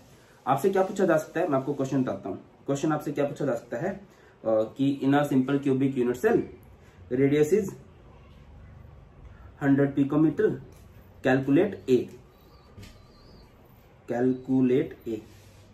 तो ए इक्वल टू कितना होता है फॉर सिंपल क्यूबिक, 2r। तो आर का 2 टाइम्स कर दो तो ए आ जाएगा, 2 into में 100 इक्वल टू 200। ठीक है, या फिर आपको बोलता है रेडियस इज इक्वल टू कितना मान लें, 200 पिकोमीटर मान लेते हैं, और ये अब की बार बात कर रहा है इन एफसीसी। तो आपको इसकी एज लेंथ कैलकुलेट करनी है, तो कैसे कैलकुलेट करोगे, क्या रिलेशन है ए में और आर में for FCC, a equal to 4r/√2, तो ए इक्वल टू 4, और आर की वैल्यू कितनी है 200, और √2 कितना होता है, आई थिंक होता है 1.414। इसी बात पे मुझे क्वेश्चन कहीं पूछ रहा हूं, मैं बार बार बोल रहा हूँ, वो तुम्हें एक्टिव करने के लिए पूछ रहा हूँ। हर 5-10 मिनट के बाद एक क्वेश्चन, तुम लोग √3 की वैल्यू बता दो। ठीक है, कितनी होती है, तो इसको सिंपल आउट कर लेना यार। ठीक है, मैथ्स मेरा तुम्हें पता ही है, मतलब मैथ्स की क्लास थोड़ी ना, केमिस्ट्री की क्लास है। Next is close packed structure. बहुत अच्छा क्वेश्चन बनता है इससे रिलेटेड, क्वेश्चन की तरफ फोकस करते हैं, और हम क्वेश्चन नंबर 9 पे आ गए। ठीक है, okay, a compound forms HCP structure, what is the total number of voids in 0.5 mole of it, how many of these are tetrahedral voids. अच्छा क्वेश्चन है, बताना है आपको इसमें वॉइड्स बताने कितने हैं। ठीक है, compound form HCP structure, what is the total number of voids in 0.5 mole of it. तो सबसे पहली बात तो आप क्या करोगे, ठीक है, या मैं इधर ही समझाने की कोशिश करता हूँ, शायद आप लोगों को समझ में आ जाए, क्योंकि इतना मुश्किल क्वेश्चन है नहीं। तो सबसे पहला काम आप क्या करोगे कि नंबर ऑफ एटम्स निकालोगे बेटा 0.5 मोल में, number of atoms in 0.5 mole of HCP lattice. तो बताइए 0.5 मोल में कितने एटम्स होते हैं, एक मोल में 6.022 × 10⁻⁴ होता है, तो 0.5 में कर दोगे, 0.5 से नंबर ऑफ एटम्स आ गए। अब दो तरह के वॉइड होते हैं, एक होता है टेट्राहेड्रल वॉइड, एक होता है ऑक्टाहेड्रल वॉइड। ऑक्टाहेड्रल वॉइड कितना होता है, जितने नंबर ऑफ एटम्स होते हैं, जितने भी नंबर ऑफ एटम्स होंगे, लाइक यहां से जो हम सिंपल आउट करेंगे तो हमारा सिंपल आउट करके आएगा 3.011 इंटू 10⁻²3। ठीक है बेटा। तो ऑक्टाहेड्रल वॉइड होते हैं जितने नंबर ऑफ एटम्स होते हैं तो इतने ही हमारे पास ऑक्टाहेड्रल वॉइड हो जाएंगे। और जो टेट्राहेड्रल वॉइड होते हैं वो इसके डबल होते हैं। ऑक्टाहेड्रल वॉइड इतने हो गए, टेट्राहेड्रल वॉइड इसके डबल, इसका डबल करोगे तो आएगा 6.022 इंटू 10⁻²3। तो एक क्वेश्चन तो आपका ये हो गया, आपसे पूछा गया कि टेट्राहेड्रल वॉइड कितने हैं, तो वो कितने होंगे 6.022 इंटू 10⁻²3। ठीक है। अब टोटल वॉइड बताने, तो टोटल वॉइड बताने में तो दोनों को सम कर देंगे, दैट इज 9.033 इंटू 10⁻²3 आ जाएगा। कहाँ दिक्कत है भाई, क्यों पड़े हो चक्कर में, कोई नहीं है टक्कर में। ऐसा तुम्हें अपने आप को दिलासा दिलाना चाहिए कि हाँ भाई कोई टक्कर में नहीं, हम ही टॉप करेंगे। चलिए अगले क्वेश्चन की तरफ चलते हैं। Give formula of an alloy if gold is at corners and cadmium at face centre. आपको फॉर्मूला बताना है एक अलॉय का जिसमें कि गोल्ड कॉर्नर पर है। अब सिंस गोल्ड कॉर्नर पर है तो इसका कॉन्ट्रीब्यूशन क्या रहेगा, 8 इंटू 1/8 दैट इज 1। और कैडमियम एट फेस सेंटर, देखिए इस बात में कंफ्यूजन मत रखिए, एफसीसी एक अलग चीज है, फेस सेंटर्ड क्यूबिक एक यूनिट सेल होता है और फेस सेंटर एक पोजीशन होती है। अगर आप पोजीशन के अकॉर्डिंग बात कर रहे हो तो नंबर ऑफ एटम्स होंगे हमारे पास 3, और अगर आप यूनिट सेल की बात कर रहे हो, face centred cubic unit cell की बात कर रहे हो, तो उसमें नंबर ऑफ एटम्स होंगे 4। तो इसने बोला है कि कैडमियम एट फेस सेंटर, तो कितने होंगे भैया 6, और कंट्रीब्यूशन 1/2, तो नंबर ऑफ एटम्स आ गए 3। तो यहां से फॉर्मूला क्या हो जाएगा, Au के नंबर ऑफ एटम 1, कैडमियम के number of atom 3, so formula will B Au1CD3, Au1CD3 हो जाएगा। नेक्स्ट मूव करते हैं। What is the formula of a compound in which the element Y form CCP lattice, atoms of X occupy 2/3 of octahedral void? शायद ये तुम्हें दिख रहा हो, नहीं दिख रहा तो मैं थोड़ा कोशिश करता हूँ, इधर दिख रहा है, ठीक है ना। तो क्वेश्चन पे फोकस कर लिया होगा कि एक कंपाउंड है जिसमें कि जो Y है वो CCP बना रहा है। CCP मीन्स FCC होता है, पूरे एक यूनिट सेल की बात की गई है। तो number of atoms in Y कितने होंगे 4, और X occupied 2/3 of octahedral void. देखो बेटा ऑक्टाहेड्रल वॉइड कितने होते हैं, जितने नंबर ऑफ एटम्स होते हैं। अब सिंस नंबर ऑफ एटम्स यहाँ पर 4 हैं तो यहाँ पर ऑक्टाहेड्रल वॉइड भी कितने हो जाएंगे 4 ही हो जाएंगे। कितने हो जाएंगे 4, ठीक है। बट उसने बोला 2/3 ऑफ ऑक्टाहेड्रल वॉइड, तो 4 का 2/3 कर दो तो ये कितना आ जाएगा इधर से 8/3। तो x कितना आया है 8/3 और y कितना आया 4, 3 को तो लेके जाएंगे, तो x 8 y 12 सिंपल आउट करोगे x 2 y 3। Are you getting my point, मैं क्या बोल रहा हूँ, शायद समझ रहे होंगे। मैं थोड़ा और, x कहां पर है, x फॉर्म CCP, CCP यानी कि x नहीं है y है CCP पर, y फॉर्म CCP, तो नंबर ऑफ एटम्स हो गए 4। x at octahedral void, octahedral कितने होते हैं, जितने नंबर ऑफ एटम्स होते हैं, जस्ट अभी थोड़ी देर पहले मैंने आपको बताई तो 4, बट उसने बोला 2/3 ऑफ ऑक्टाहेड्रल वॉइड, तो इसका 2/3 कर दो तो कितना हो जाएगा 8/3। अब x कितना है 8/3 और y कितना है भैया 4, तो 3 को तो ले जाएंगे, ये हो जाएगा x 8 एंड y 12, और सिंपल करेंगे x 2 y 3 is the answer. Clear होती है बात, होनी चाहिए। अगले क्वेश्चन की तरफ मूव करते हैं। अगला क्वेश्चन है what is the difference between tetrahedral and octahedral void. Simple सा डिफरेंस होता है, टेट्राहेड्रल वॉइड जो होते हैं वो 6 स्फीयर से सराउंड होते हैं, 6 स्फीयर के द्वारा बनते हैं, और 6 स्फीयर में कुछ ऐसा होता है कि 3 स्फीयर नीचे की तरफ होते हैं, ठीक है, और 3 स्फीयर ऊपर की तरफ होते हैं, और इस तरह से पेपर में बना के आना पड़े तो बना भी देना यार। अभी मेरे पास आईपैड है तो पूरा स्फेरिकल बन रहा है, पता है ना, आईपैड तो किसी को मिलने ही वाला है, इसको सोच के भी तैयारी करो, ठीक है। और ये होता है ऑक्टाहेड्रल वॉइड जो कि 6 स्फीयर से बनता है, और टेट्राहेड्रल वॉइड किससे बनता है।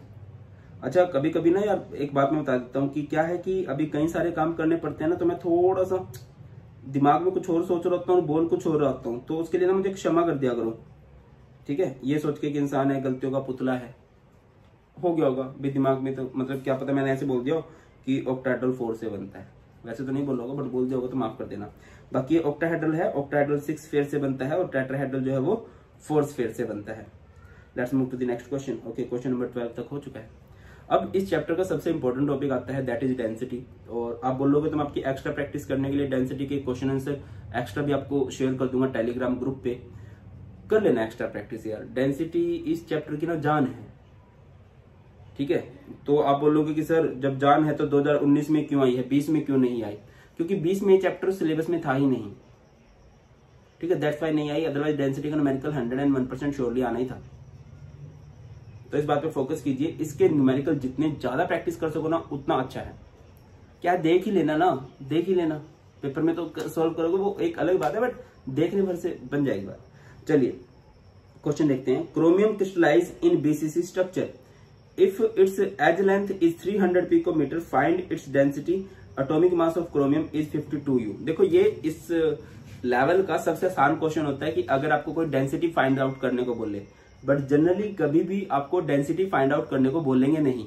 डेंसिटी के अलावा सब कुछ बोलते हैं, डेंसिटी नहीं बोलते हैं। टॉपिक का नाम डेंसिटी है, ठीक है। चलो तो भैया chromium crystallize in BCC structure, अच्छा डेंसिटी का फॉर्मूला तो पता है ना सबको, उसके बिना तो बात नहीं बनेगी।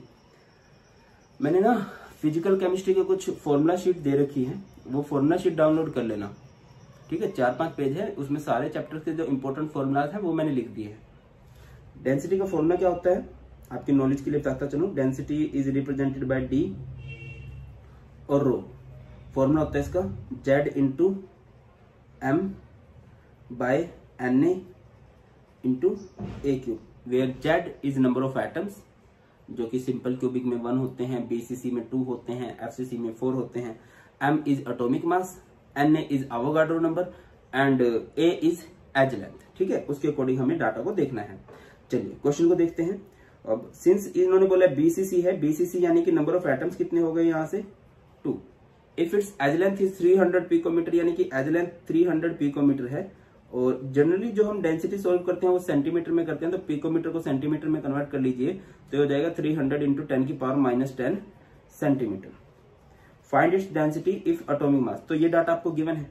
डेंसिटी का फॉर्मूला क्या होता है Z into M Na into a cube, where Z number of atoms, BCC के लिए 2 होंगे, M एटॉमिक मास जो कि दिया है 52, Na इज अवोगाड्रो नंबर और a cube is edge length 300 into 10 की पावर -10, ठीक है बेटा। देखो क्या होता है कि न्यूमेरिकल्स के ना स्टेप वाइज नंबर होते हैं, आपको प्रॉपर स्टेप वाइज चल रहा है कि गिवन डाटा ये है, वी नो ये है, फिर पुट करोगे, फिर इसको सोल्व करोगे। आंसर के तो बहुत कम नंबर होते हैं, वे के नंबर होते हैं, और वे मतलब तरीका आपका सही होना चाहिए, ठीक है। ये पर्सनली मैं आपको रिकमेंड करूंगा, ठीक है भैया। तो क्या हो जाएगा 2 इंटू में 52, 27 इंटू 10 की पावर -24, और ये इसको जब सिंपल आप करोगे, मैथ्स मैं सोल्व नहीं करके दिखा सकता क्योंकि मेरा मैथ इतना तेज है भी नहीं, और 5-6 मिनट लग जाएंगे, ये वीडियो लेंथी हो जाएगी, आपने खुद करना है।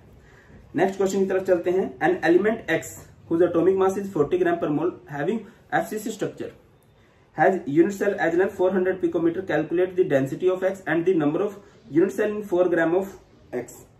I think number of atoms मैंने आपको कैलकुलेट करना सिखाया है, क्या बोलते हो, नंबर ऑफ यूनिट सेल अभी जस्ट थोड़ी देर पहले कैलकुलेट करना सिखाया था। तो नंबर ऑफ यूनिट सेल तो आप लोग निकाल लोगे ना कि नहीं? कैसे निकालते हैं नंबर ऑफ यूनिट सेल बताइए? कैसे निकाला जाएगा? कि नंबर ऑफ एटम्स निकाल लोगे भाई उस स्पेसिफिक पोर्शन में।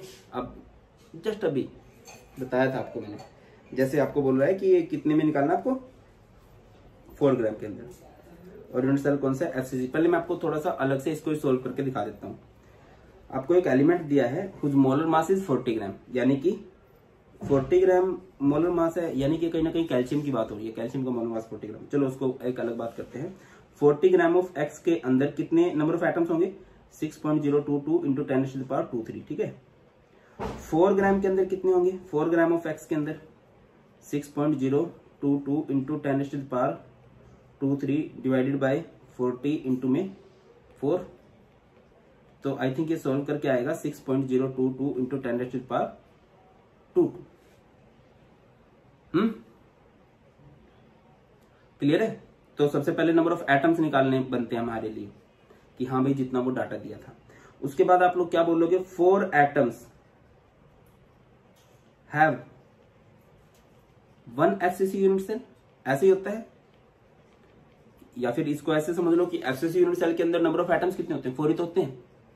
तो उसके बाद 1 अगर एटम होता हमारे पास तो नंबर ऑफ यूनिट सेल कितने होते हैं एफसीसी के 1/4 एफसीसी यूनिट सेल। सॉरी अभी गांव में रहने के कुछ नुकसान भी हो जाते हैं, वैसे तो फायदे ही होते हैं।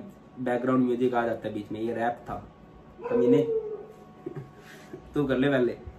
चलो तो एटम्स कितने दिए हमें 6.022 है, ठीक है।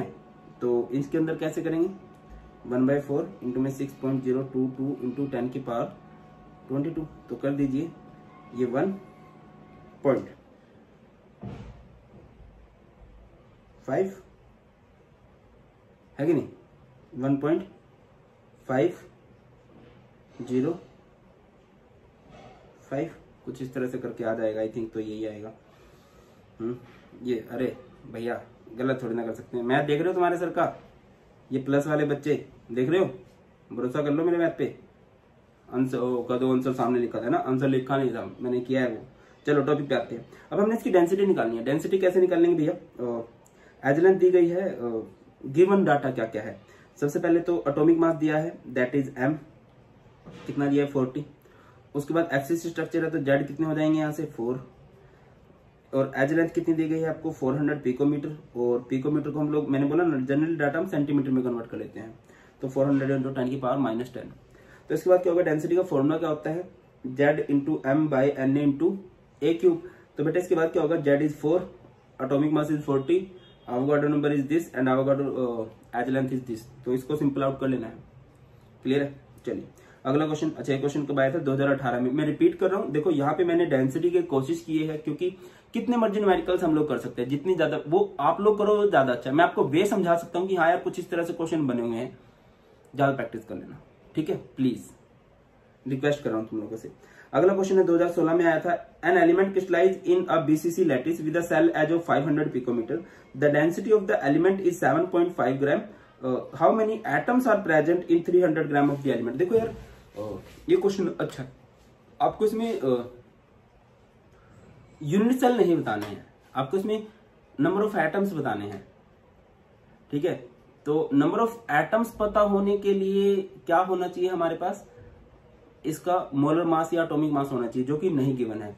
आप स्टेटमेंट को ध्यान से पढ़िए, न्यूमेरिकल्स को मैं बोलूंगा 2-3 बार पढ़ो। बोर्ड वाले ज्यादा मुश्किल न्यूमेरिकल देते हैं नहीं देते हैं, स्पेशली मैं केमिस्ट्री की बात कर रहा हूं। अगर आप अच्छे से पढ़ के जाओगे तो बिल्कुल भी मुश्किल नहीं लगेगा, बट अगर पढ़ के ही नहीं गए हो, और अब तो वही कहना, एक बच्चा कह रहा था कि सर हमें 12वीं वाला मत बोलिए, हमें 12.5 वाला बोलिए, क्योंकि हम 15-16 महीनों से एक ही क्लास में है, तो प्रैक्टिस इतनी हो गई होगी। देखो एज लेंथ कितनी दी गई है 500 पिकोमीटर है ना, 500 पिकोमीटर को सेंटीमीटर में कन्वर्ट कर लेना। मास ऑफ सब्सटेंस इसका कोई यूज नहीं है अभी, नंबर ऑफ एटम निकालने अलग देखेंगे। डेंसिटी गिवन है तो फॉर्मूला लगा सकते हैं, D equal to Z into M by N into a cube, और यहां से m निकाल सकते हैं, निकालना आ सकता है भैया। निकालने का तो आपको कुछ भी बोल सकता है, वो आपको डेंसिटी निकालने को बोल सकता है, कम चांसेस है। नंबर ऑफ एटम्स कैलकुलेट करने को बोल सकता है, या फिर नेचर ऑफ यूनिट सेल बोल सकता है, तो नेचर ऑफ यूनिट सेल में भी आपको जेड ही निकालना है। एटॉमिक मास डायरेक्ट बोल सकता है, इनडायरेक्ट बोल सकता है। Na एवोगाड्रो नंबर जो कि सबको पता होता है वो तक निकालने को बोल सकता है। एज लेंथ निकालने को बोल सकता है, रेडियस निकालने को भी बोल सकता है, क्योंकि एज लेंथ पता होगा तो रेडियस भी कैलकुलेट कर सकते हो। तो देखिए, तो यहाँ पे m का फॉर्मूला लगाएंगे, D Na। देखिए D का फॉर्मूला क्या है, डेंसिटी का फॉर्मूला क्या है, Z into M by N into a cube. तो m निकालना है, तो ये डाटा उधर, ये D into N into a cube by Z, तो सिंपल आउट कर लेंगे। यहां से हमारा बेटा जी ये एटॉमिक मास आ गया, एटॉमिक मास आ जाएगा। तो इस एटॉमिक मास के अंदर कितने एटम्स होते हैं, जब एटॉमिक मास आता है तो इसके अंदर 6.022 इंटू 10⁻23 एटम्स होंगे। अगर इसी का 1 ग्राम होता तो 6.022 into 10⁻23 divided by 282.28 unitary method लगाते। अब हमें इसका कितना दिया है, हमें इसके 300 ग्राम्स में निकालने हैं, तो इसको मल्टीप्लाई कर दोगे 300 से, और यही किया भी गया है, ठीक है, बहुत सिंपल है, मुश्किल नहीं है। अगले क्वेश्चन पे चलते हैं। An element with density 2.8 gram per centimetre cube forms a FCC unit cell with edge length 4 into 10 की power -8 centimetre, calculate the molar mass. अब जैसे इस क्वेश्चन में डायरेक्ट मोलर मास कैलकुलेट करने को बोला गया, क्वेश्चन 2014 के अंदर आया हुआ था। ठीक है सर, 2015 में क्यों नहीं आया? भाई आएगा, घुमा फिरा के किसी भी तरह से क्वेश्चन पूछा जा सकता है। ठीक है ना, मतलब 2015 में कोई और क्वेश्चन आ गया होगा, जैसे ये आ जाएंगे, वो भी है, बट जनरली इस टॉपिक का 100% का रेशियो है, आप मान सकते हो। ठीक है, तो डेंसिटी का फॉर्मूला होता है Z into M by N into a cube. हमें एटॉमिक मास निकालना, तो एम को इधर रखेंगे, बाकी सारा डाटा इधर, वैल्यूज पुट करोगे, डेंसिटी दे रखी है, अवोगाड्रो नंबर पता होता है, एच लेंथ, और number of atoms since FCC है तो 4।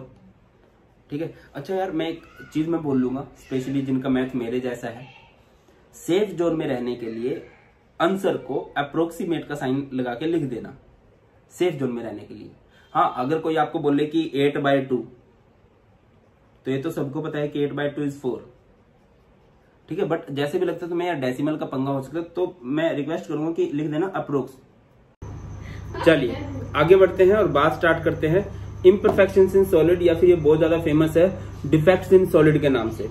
तो डिफेक्ट पढ़े उससे पहले हमें पढ़ना पड़ेगा कि आइडियल क्रिस्टल क्या है। देखिए हमारे पास एक सॉलिड है, ठीक है, ये एक सॉलिड है, और इधर ये इसके पार्टिकल्स लगे हुए हैं, फोकस कीजिएगा, ये इसके पार्टिकल्स लगे हुए हैं।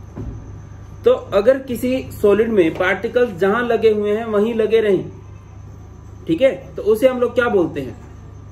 उसे हम लोग क्या बोलते हैं कि ये हमारे पास आइडियल क्रिस्टल है। सिंपल सी डेफिनेशन लिखी गई आइडियल क्रिस्टल की, the atomic arrangement is perfectly regular and continuous, या फिर आप लोग कह सकते हो constituent particles are at their own position.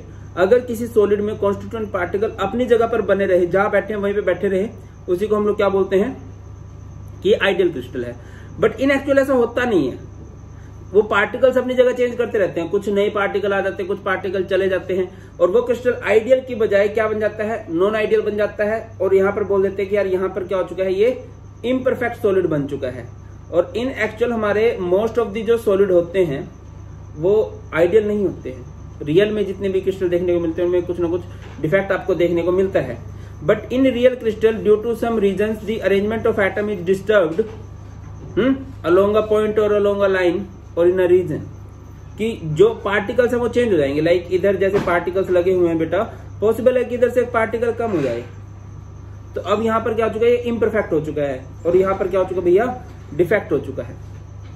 अब डिफेक्ट दो तरह के होते हैं, एक होता है पॉइंट डिफेक्ट, एक होता है लाइन डिफेक्ट। हमने पॉइंट डिफेक्ट को पढ़ना है, लाइन डिफेक्ट को हमने नहीं पढ़ना। ठीक है, अब डिफेक्ट दो तरीके से हो सकते हैं, कुछ कम करना या फिर कुछ ज्यादा करना। सबसे पहले मैं बात कर देता हूं अबाउट वैकेंसी डिफेक्ट। जैसे कि नाम से क्लियर लग रहा है बेटा जी आपको, वैकेंसी डिफेक्ट में होता क्या है? वैकेंसी डिफेक्ट में वैकेंसी क्रिएट होती है। देखिए ये मेरा एक आइडियल क्रिस्टल है, ये मेरा एक परफेक्ट क्रिस्टल है जिसमें पार्टिकल्स लगे हुए हैं। अब इधर से अगर आप नोटिस कर पा रहे हो तो एक पार्टिकल इधर से उड़ान भर चुका है, गायब हो चुका है। तो यहाँ पे कौन सा डिफेक्ट आ चुका है? Vacancy. Atom missing from an atomic site, atom किसी साइड से मिस हो जाएगा।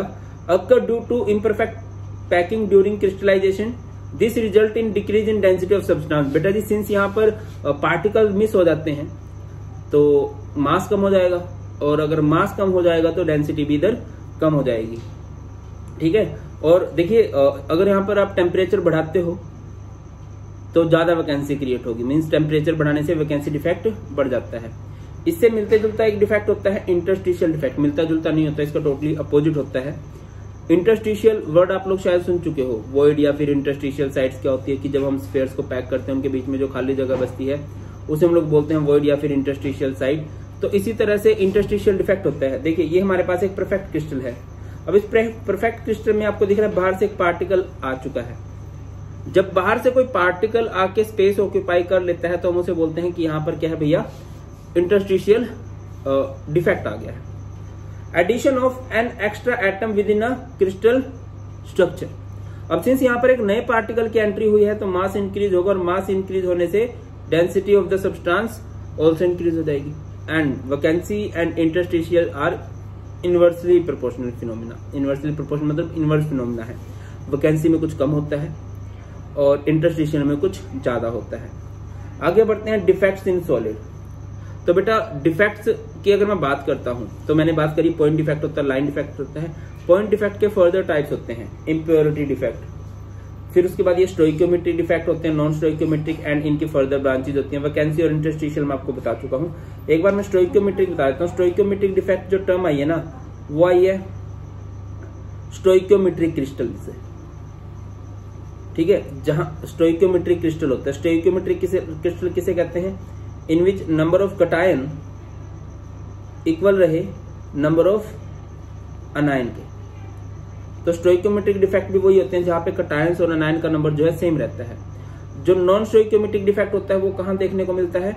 नॉन स्टोइकियोमेट्रिक क्रिस्टल के अंदर, नॉन स्टोइकियोमेट्रिक क्रिस्टल। और नॉन स्टोइकियोमेट्रिक क्रिस्टल किसे कहते हैं? वेयर नंबर ऑफ कटायंस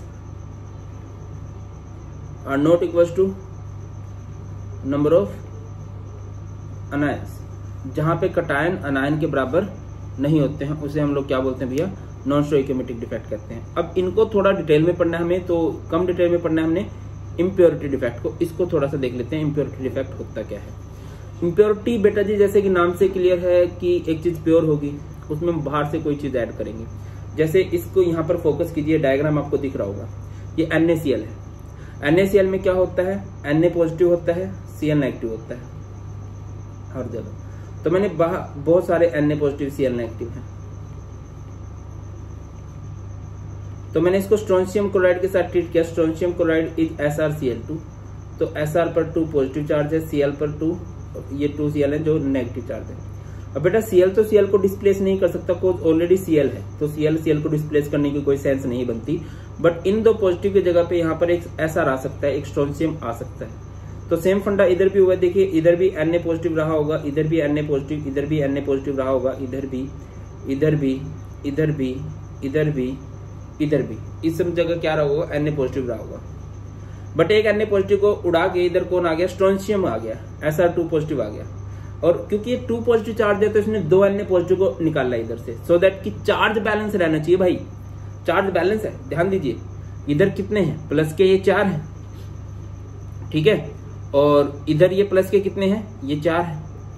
तो प्लस के 4 और प्लस के 4 चार्ज कितना है? प्लस का 8 है, और माइनस का भी कितना रहेगा? -1, -2, -3, -4, -5, -6, -7 और -8, माइनस का 8 चार्ज है, +4 माइनस चार्ज सेम है। बट अगर आप कटायंस और अनायन का रेशियो देखो बेटा जी, इधर कटायन कितने हैं? कटायन मतलब पॉजिटिवली चार्ज स्पीसीज 1, 2, 3, 4, 5, 6, 7, ठीक है। और दूसरा थोड़ा सा आपको और ज्यादा क्लियर करने के लिए डायग्राम बहुत अच्छा है। आप देख रहे हो Cl नेगेटिव जो है वो येलो कलर के और Na पॉजिटिव जो है पिंकी है, भले तो पिंक कलर के हैं, बट यहाँ पे बाहर से एक इम्प्योरिटी आ गई है। इस प्रोसेस को कहा जाता है डोपिंग, ठीक है। डोपिंग क्या होता है? प्लेयर करते हैं इसका डोपिंग का। डोपिंग में वो क्या होता है कि जो दवाइयां या फिर जो ड्रग्स वाडा या नाडा ने, वाडा बोले तो वर्ल्ड एंटी डोपिंग एजेंसी ने बैन की हुई हैं, प्लेयर्स का यूज करते हैं और उनकी एफिशिएंसी बढ़ जाती है, उनकी पावर बढ़ जाती है। तो सेम फंडा इधर भी होता है, ठीक है। तो क्या होता है? If molten NaCl containing a little amount of SrCl2 is crystallized, some of the sites of Na positive ion are occupied by Sr2 positive ion। कि अगर आप NaCl को क्रिस्टलाइज करोगे, क्रिस्टल बनाने लगोगे विद SrCl2, तो कुछ Sr जो क्या होंगे वो Na पॉजिटिव को उड़ा देंगे। Each Sr2 positive ion replaces 2 Na positive ion। It occupies the site of one ion and other site remain vacant। अच्छा, यहाँ से वैकेंट साइट है क्योंकि यहाँ से कटायन उड़ा है, तो ये कटायन वैकेंसी कहलाता है, ठीक है कि नहीं।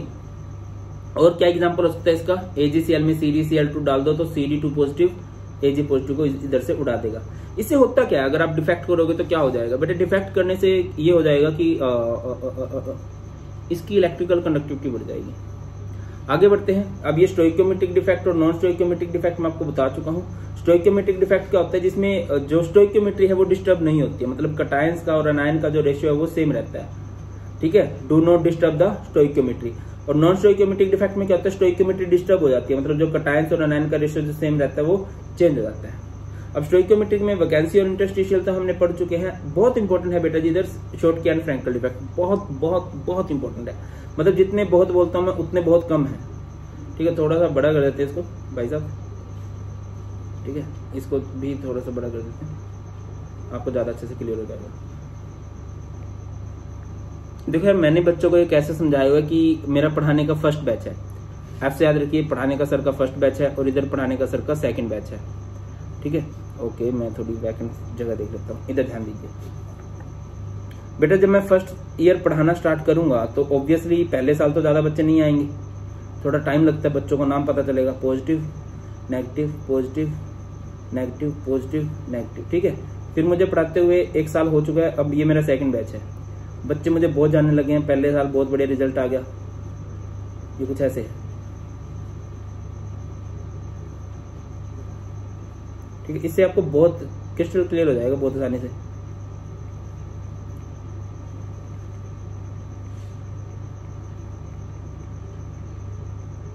और मैंने एक चीज बोली है कि यार अगर आपको केमिस्ट्री को बहुत इजीली समझना है ना, तो एक काम करो कि पॉजिटिव को मेल मानने लगो और नेगेटिव को मानने लगो फीमेल। पॉजिटिव को आप लोग मेल मानो और नेगेटिव को मानो फीमेल। देखो मैं हमेशा एक चीज बोलता हूँ कि बाबू सोना नहीं बनना है, बट बाबू सोना हर साल बनते हैं। मेरे कहने पर से थोड़ी ना सारे पढ़ेंगे, मेरे कहने पर से थोड़ी ना रुक जाएंगे कोई। तो ये बाबू सोना है इधर, ये बातें कर रहे हैं। अब क्योंकि पहले साल पढ़ाना स्टार्ट किया, ज्यादा बच्चे भी नहीं है तो ज्यादा स्ट्रिक्टनेस भी बरत नहीं सकता मैं, तो मैं क्या करूंगा, इस बाबू को ना, इस पॉजिटिव को यहाँ से उठा के पीछे भेज दूंगा। ठीक है, हमने इसको उठा के पीछे भेज दिया, भाई साहब ने अपनी जगह खाली छोड़ दी और किसी दूसरी जगह चले गए।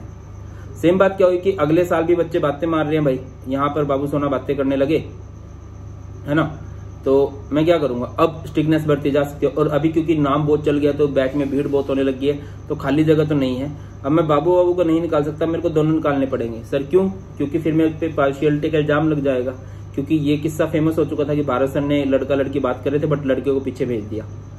और अगर मैं इधर भी एक लड़के को बाहर निकालूंगा, मतलब लड़के को क्यों नहीं बाहर निकाला, मैं इनको दोनों को बाहर निकाल के इनके घर फोन कर दूंगा। आई लाइक इट, मजा आएगा ना इन दोनों को, भाई घर वालों से फिजिकल वायलेंस करवानी चाहिए। चलो टॉपिक पे आते हैं, मेन फंडा ये है बस, और कुछ भी नहीं है। इधर ध्यान दे रहे हो कि इधर ये बाबू सोना थे। अब देखो बेटा यहाँ पर आपको दिख रहा है फर्स्ट बैच है भीड़ भाड़ कम है, सेकंड बैच है भीड़ भाड़ थोड़ी ज्यादा है। तो इधर हमने क्या किया, एक पॉजिटिव को उठा के इधर भेज दिया, या किसी दूसरी जगह भेज सकते हैं। ठीक है, तो इस डिफेक्ट में क्या होगा, जनरली कटायन जो है अपनी जगह छोड़ के किसी दूसरी जगह पे चला जाएगा। Cation leave their site and occupy any interstitial site. और इधर क्या है, जितने कटायंस हैं उतने ही अनायन बाहर चले जाते हैं। Equal number of cations and anions are missing from their crystal sites. ठीक है, मिस हो जाएंगे वो। अब क्योंकि बेटा जी इधर नंबर ऑफ पार्टिकल जो है, क्योंकि भाई साहब को अंदर ही बिठा रखा है, तो पार्टिकल्स कम या ज्यादा नहीं हुए, मास सेम रहेगा, डेंसिटी भी सेम रहेगी। अब इधर अगर आप ध्यान दो तो इधर मैंने बाहर निकालने हैं, बच्चों को बाहर निकालना तो मास कम हो जाएगा, और मास कम होने से डेंसिटी भी कम हो जाएगी। ये बहुत बार पूछा जाता है। ठीक है, अब देखो बेटा बात ये लड़का लड़की दोनों कर रहे थे, बट मैंने कटायन को उठा के पीछे भेज दिया। क्यों? क्योंकि कटायन का साइज स्मॉलर है, और यहाँ पे मैंने दोनों को बाहर निकाला है। दोनों को बाहर निकाला, इट मीन दोनों मेरी नजरों में इक्वल है, इट मीन दोनों का साइज जो है वो सेम है। तो शॉर्ट के डिफेक्ट में सेम साइज होता है, और फ्रैंकल में क्योंकि एक को उठा रहे हैं तो मतलब साइज में डिफरेंस है। अब ये डिफेक्ट कब देखने को मिला है, बच्चों को मैंने पीछे कब बिठा दिया, जब भीड़ भाड़ ज्यादा नहीं था। तो this defect occur in low coordination number. और अगर मैं इधर बात करता हूं, ये डिफेक्ट कब देखने को मिला, जब भीड़ भाड़ बहुत ज्यादा है, कोऑर्डिनेशन नंबर ज्यादा है। ठीक है, अब फ्रेंडली सिल्वर करके याद रखना आपने। फ्रेंडली सिल्वर से क्या हो जाएगा, आपको ना एग्जाम्पल याद हो जाएंगे कि इसके एग्जाम्पल क्या होते हैं, AgCl, AgI, या फिर ZnS भी बोल सकते हो। ठीक है, डी ब्लॉक के एलिमेंट। और शॉर्ट की शरीफ होता है, फ्रेंडली सिल्वर है और शॉर्ट की शरीफ है। शरीफ बोले तो इसके जो एग्जाम्पल होंगे वो S ब्लॉक वाले होंगे, NaCl, KBr। और एक कंपाउंड है जो दोनों डिफेक्ट शो कर सकता है, that is AgBr। Silver bromide can show both defect. ये पूछा जा सकता है कि right the name of compound which can show both defect, and that is silver bromide. अगला है non stoichiometric defect. Non stoichiometric मैंने बताया था बेटा, जो स्टोइकियोमेट्री को डिस्टर्ब कर दें। और स्टोइकियोमेट्री को डिस्टर्ब कर देगा मीन्स क्या है कि जहां पर कटायंस इक्वल ना हो, किसके, कटायंस इक्वल ना हो अनायंस के, नंबर ऑफ कटायंस और नंबर ऑफ अनायंस इक्वल ना हो। तो बेटा इसके ना टाइप होते हैं, एक होता है मेटल एक्सेस। ठीक है, मेटल एक्सेस, और एक होता है मेटल डेफिशिएंसी। मेटल एक्सेस में क्या होगा, कटायंस ज्यादा होंगे एज कंपेयर टू अनायंस। जब भी कटायन ज्यादा हो अनायंस है तो वो मेटल एक्सेस है, और अगर कटायन कम है अनायन ज्यादा है तो वो क्या है, मेटल डेफिशिएंसी है। अब कटायंस ज्यादा कैसे कर सकते हैं हम लोग, कटायंस को अनायन से ज्यादा कैसे कर सकते हैं? या तो अनायन वैकेंसी हो जाए बेटा, अनायन अपनी जगह छोड़ के चला जाए, या तो वो 3 इडियट फिल्म साइलेंसर, टॉप करने के 2 तरीके होते हैं, या तो आप खुद बहुत ज्यादा पढ़ो या दूसरों को ना पढ़ने दो, ठीक है। बट साइलेंसर जो है खुद भी बहुत पढ़ता था और दूसरों को पढ़ने भी नहीं देता था। टॉपिक पे आओ, कटायन ज्यादा करने के 2 तरीके हैं, या तो अनायन कम हो जाए या फिर कटायन ऑक्यूपाई करें इंटरस्टिशियल साइट्स को। कटायन ऑक्यूपाई करने किसको? इंटरस्टिशियल साइट्स को। मेन यही सबसे ज्यादा इंपॉर्टेंट है, बाकी तो वैसे ही है। ये बहुत ज्यादा इंपॉर्टेंट है अनायन वैकेंसी वाला, कि आपने एक कंपाउंड लिया और वो कंपाउंड भी कौन सा ले लोगे आप लोग?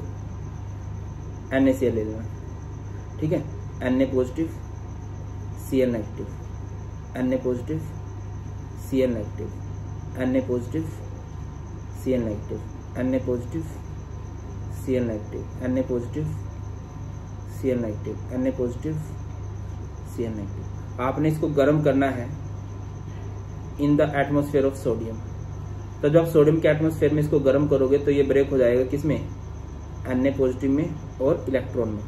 अब बेटा मुझे बताओ, अब Na पॉजिटिव Na को तो डिस्प्लेस नहीं कर सकता, मतलब सेम चार्ज वाले एक दूसरे को रिप्लेस कर सकते हैं, बट Na पॉजिटिव ऑलरेडी है तो वो उसको डिस्प्लेस नहीं करेगा। तो थोड़ी देर बाद आप क्या ऑब्जर्व करते हो कि यहां से ना एक Cl उड़ान भर चुका है, ठीक है बेटा। यहां से एक Cl जो है अपनी उड़ान भर जाएगा, ये जगह खाली हो जाएगी, ये Cl बाहर निकलेगा Cl नेगेटिव और इस Cl के साथ जुड़ जाएगा, NaCl बन जाएगा। और ये इलेक्ट्रॉन देखिए यहाँ पे क्या क्रिएट हो चुका है, एनायन अपनी जगह छोड़ के गया ना, तो इधर क्या आ गई है? Anion vacancy. हम यही तो बताना चाह रहे हैं कि एनायन वैकेंसी, और इस एनायन वैकेंसी में क्या आ जाएगा? कोई ना कोई इलेक्ट्रॉन आ जाएगा, और इलेक्ट्रॉन के आते ही इसे बोलते हैं फार्बन सेंटर या फाब सेंटर। और फाब सेंटर का मतलब क्या है? Coloured centre. ये जो NaCl है, NaCl का कलर आप सबको पता होगा, NaCl जो होता है, नमक जो होता है, वो व्हाइट कलर का होता है, बट इसका कलर व्हाइट से येलो हो जाता है। कब होता है? जब NaCl को गर्म करेंगे हम लोग in the atmosphere of sodium. तो सोडियम एक एक्टिव मेटल होती है, इलेक्ट्रॉन रिलीज करेगी, Na पॉजिटिव बनेगा, तो यहाँ से Cl नेगेटिव बाहर निकलेगा, उस एटमोस्फेयर वाले सोडियम के साथ जुड़ेगा, और वो इलेक्ट्रॉन उस Cl नेगेटिव की जगह को ऑक्यूपाई करेगा, इस इलेक्ट्रॉन ने इसकी जगह को ऑक्यूपाई करेगा। अनायन वैकेंसी में जब इलेक्ट्रॉन आ जाता है तो उसे बोलते हैं फाब सेंटर या फिर कलर सेंटर, ठीक है। चलो आगे बढ़ते हैं। नेक्स्ट इज ओके, जो बच्चे टाइम स्टैम्प्स बनाएंगे उनको मैं बता देता हूँ। इसे बोलते हैं, हमारा अगला टॉपिक है electrical properties of solid. Electrical properties of solids. Electrical properties कौन कौन सी होती है? देखिए, on the basis electrical property का सिंपल सा मतलब है कि हम उसमें से करंट पास करा के देखेंगे कि यार इनमें से करंट पास हो रहा है कि नहीं हो रहा है। अगर किसी में से करंट पास हो जाता है तो वो कंडक्टर है, जैसे कि मेटल्स होती हैं। अगर करंट पास नहीं होता है तो वो इंसुलेटर है। और जिनकी मतलब जिनमें थोड़ा ठीक ठाक करंट पास हो जाए ना हो, मतलब बीच बीच से में रहे, उसे हम लोग सेमीकंडक्टर बोलते हैं। एक होता है ना, एक लड़का होता है, एक लड़की होती है, और एक वो होते हैं जिनमें दोनों के गुण थोड़े थोड़े होते हैं। एक होता है कंडक्टर, बिजली पास हो जाए, एक होता है इंसुलेटर जिसमें बिजली पास ना हो, और एक होता है जो इनके बीच में, मतलब थोड़ी सी बिजली पास हो जाए, थोड़ी सी बिजली रुक जाए, उन्हें बोलते हैं सेमीकंडक्टर। हमें ज्यादा फोकस जो करना है वो भी सेमीकंडक्टर पे करना है, ठीक है। इधर बैंड थ्योरी है बेटा जी, बैंड थ्योरी बड़ी इंपॉर्टेंट है। थोड़ा सा मैं बैंड थ्योरी का सीन क्लियर कर देता हूँ। बैंड थ्योरी में ना 2 बैंड होते हैं, ठीक है। इस तरह से हमारे पास 2 बैंड होंगे, ठीक है। एक बैंड होगा जो फील्ड बैंड होता है, ये होता है फील्ड बैंड, जैसे कि नाम से ही क्लियर है, फील्ड बैंड बोले तो भरा हुआ बैंड। और ये कैसा बैंड होता है? ये होता है एम्प्टी बैंड, ठीक है। या फिर इसे बोलते हैं वैलेंस बैंड, जिसमें इलेक्ट्रॉन रहेंगे बहुत सारे, और ये खाली है तो इसे बोलते हैं कंडक्शन बैंड। क्या बोलेंगे इसे हम लोग? कंडक्शन बैंड बोलेंगे। अब इन इलेक्ट्रॉन्स को इधर चले जाना है, फील्ड बैंड में से एम्प्टी बैंड में चले जाना है, या वैलेंस बैंड में से कंडक्शन बैंड में चले जाना है। ये जितनी आसानी से जाएंगे हम उसे बोलेंगे कि जितनी आसानी चलेगा मीन्स वो कंडक्टर है, इंसुलेटर है, या फिर सेमीकंडक्टर उसके बेस पे रहेगा। तो देखिए बेटा जी, आपको दिखाई दे रहा है मेटल जो होते हैं वो कंडक्टर होती हैं। अब इसमें फील्ड बैंड और एम्प्टी बैंड में ना कोई गैप नहीं होता, क्योंकि बहुत आसानी से करंट उधर पास हो जाता है। तो इलेक्ट्रॉन्स को बहुत आसानी से ऊपर जाना होगा, तभी उनमें से बहुत आसानी से करंट पास होगा। बात करते हैं सेमीकंडक्टर। सेमीकंडक्टर क्या होते हैं? जिनमें से आधा करंट पास होता है, आधा करंट पास नहीं हो पाता। तो ये कहीं ना कहीं बीच में लाई करते हैं, ठीक है। इनके बीच में ना थोड़ा सा गैप होता है बेटा जी, ठीक है, जिससे कि इन इलेक्ट्रॉन्स को ऊपर जाने में थोड़े से एफर्ट डालने पड़े। और यहीं पर अगर मैं बात करता हूं इंसुलेटर्स की, तो इनके बीच में गैप बहुत ज्यादा होता है। फील्ड बैंड के इलेक्ट्रॉन एम्प्टी बैंड में नहीं जा पाते हैं।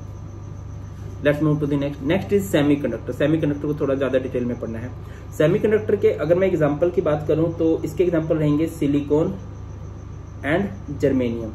ये ग्रुप 14 के एलिमेंट होते हैं। ग्रुप 14 के एलिमेंट बहुत बढ़िया सेमीकंडक्टर होते हैं। एंड रीजन बिहाइंड दिस, उनकी जब आप कॉन्फ़िगरेशन करोगे बेटा जी, मैं बार बार बोल रहा हूं कि आप लोगों को जो भी 11th का टॉपिक नहीं आता, मैंने बहुत अच्छे से समझा रहा हूं, ठीक है। तो कॉन्फ़िगरेशन कुछ बच्चों को आते हो, कुछ को नहीं आते, मैंने कॉन्फ़िगरेशन भी करा दिया। सर्च क्या करना है?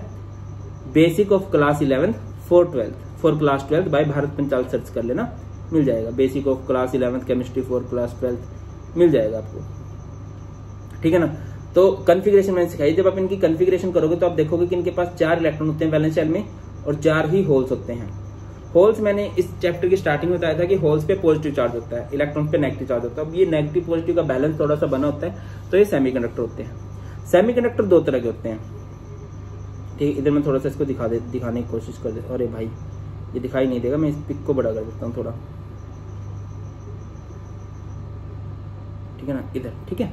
तो भैया 2 तरह के सेमीकंडक्टर होते हैं, एक होता है इंट्रिंसिक और एक होता है एक्सट्रिंसिक। इंट्रिंसिक किसे कहते हैं? प्योर सेमीकंडक्टर, क्योंकि इसमें नंबर ऑफ इलेक्ट्रॉन जो होते हैं वो इक्वल होते हैं नंबर ऑफ होल्स के। इलेक्ट्रॉन और होल्स जो होते हैं इधर बराबर होते हैं। इलेक्ट्रॉन्स पे नेगेटिव चार्ज होता है, होल्स पे पॉजिटिव चार्ज होता है, और ये बैलेंस होते हैं, बराबर होते हैं, तो इन्हें प्योर सेमीकंडक्टर बोलते हैं। Next is in extrinsic semiconductor. Extrinsic semiconductor जो होते हैं इम्प्योर सेमीकंडक्टर बोलते हैं हम लोग, क्योंकि इसमें इलेक्ट्रॉन और होल बराबर नहीं होते। इसके फर्दर टाइप्स होते हैं N type semiconductor and P type semiconductor. N बोले तो नेगेटिव, ज्यादा डिटेल में फिजिक्स में पढ़ना है। एन बोले तो नेगेटिव, और नेगेटिव ज्यादा कब बनेंगे? जब नंबर ऑफ इलेक्ट्रॉन ज्यादा हो जाए नंबर ऑफ होल्स से। और इधर होते हैं पी टाइप सेमीकंडक्टर, और पी टाइप सेमीकंडक्टर कब बनेंगे? जब नंबर ऑफ होल्स ज्यादा हो जाएंगे, किससे? नंबर ऑफ इलेक्ट्रॉन से। क्लियर है? अब इलेक्ट्रॉन ज्यादा कब हो सकते हैं? जब सिलिकॉन में आप ज्यादा इलेक्ट्रॉन वाले एटम ऐड करोगे, यानी कि पेंटावैलेंट एटम जब आप ऐड करोगे, पेंटावैलेंट इंप्योरिटी। ग्रुप 14 के होते हैं सेमीकंडक्टर, और ग्रुप 14 से ज्यादा इलेक्ट्रॉन किसके पास रहेंगे बताइए? ज्यादा इलेक्ट्रॉन रहेंगे ग्रुप 15 के पास, और तो यहाँ पे बन जाएगा ये एन टाइप। और अगर आपको पी टाइप बनाना है तो आपको ग्रुप 13 वाले ऐड करने पड़ेंगे। उनके पास 3 इलेक्ट्रॉन होते हैं, 5 होल्स होते हैं। टोटल 8 की जगह होती है, 3 इलेक्ट्रॉन तो 5 होल बचते हैं। इधर क्या है? होल्स ज्यादा होते हैं, तो हमारे पास क्या बन जाएगा? P type semiconductor. इवन मैंने इधर बनाया भी हुआ, शायद आप इस पिक को अच्छे से देख पा रहे हो, दिखाई दे रहा होगा भाई, दिखना चाहिए, समझ से जरूरी है, दिखना चाहिए आप लोगों को,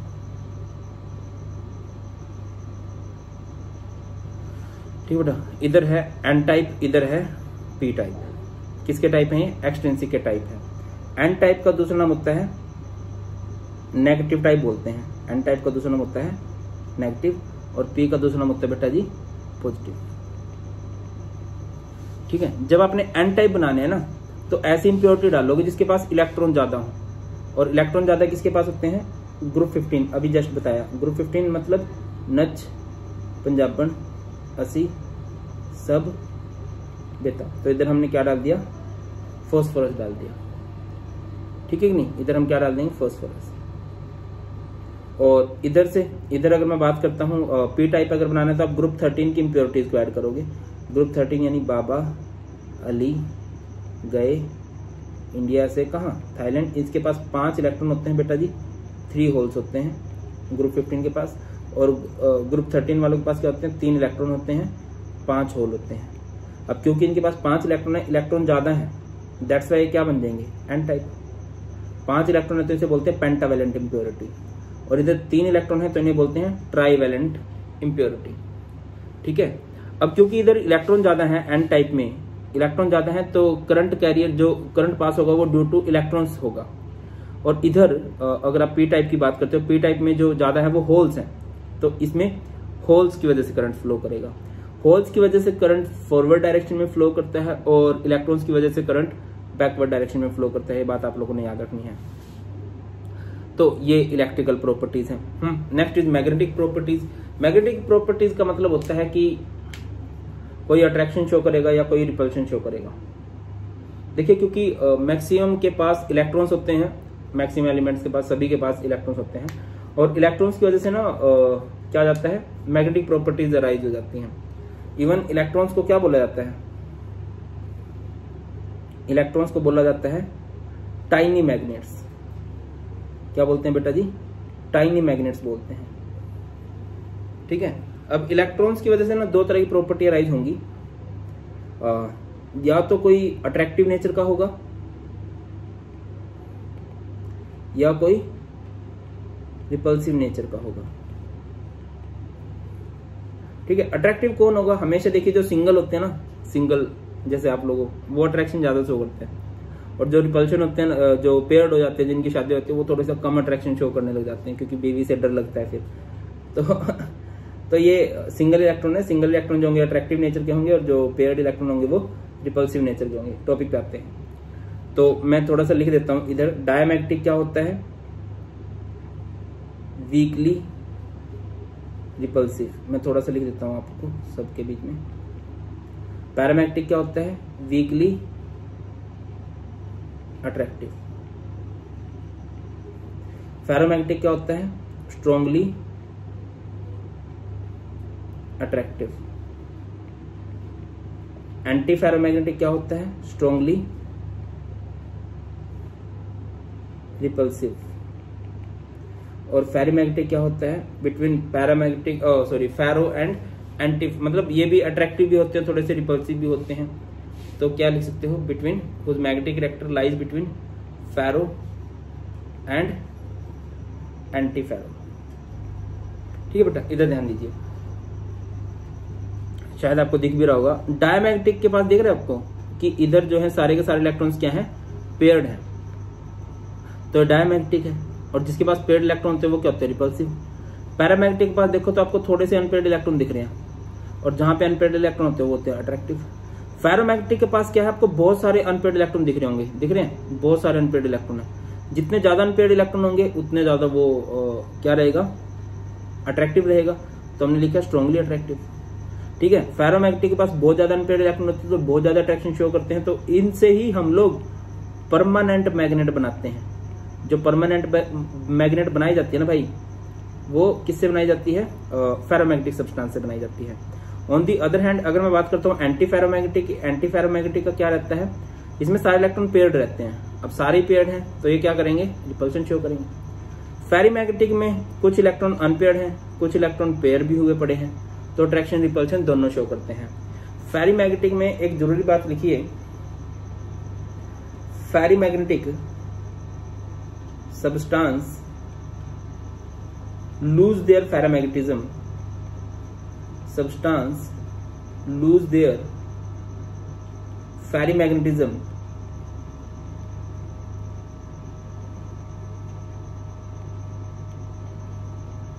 on heating। जब गर्म करते तो इनके अंदर फेरोमैग्नेटिक खत्म हो जाता है, एंड एट अ टेम्परेचर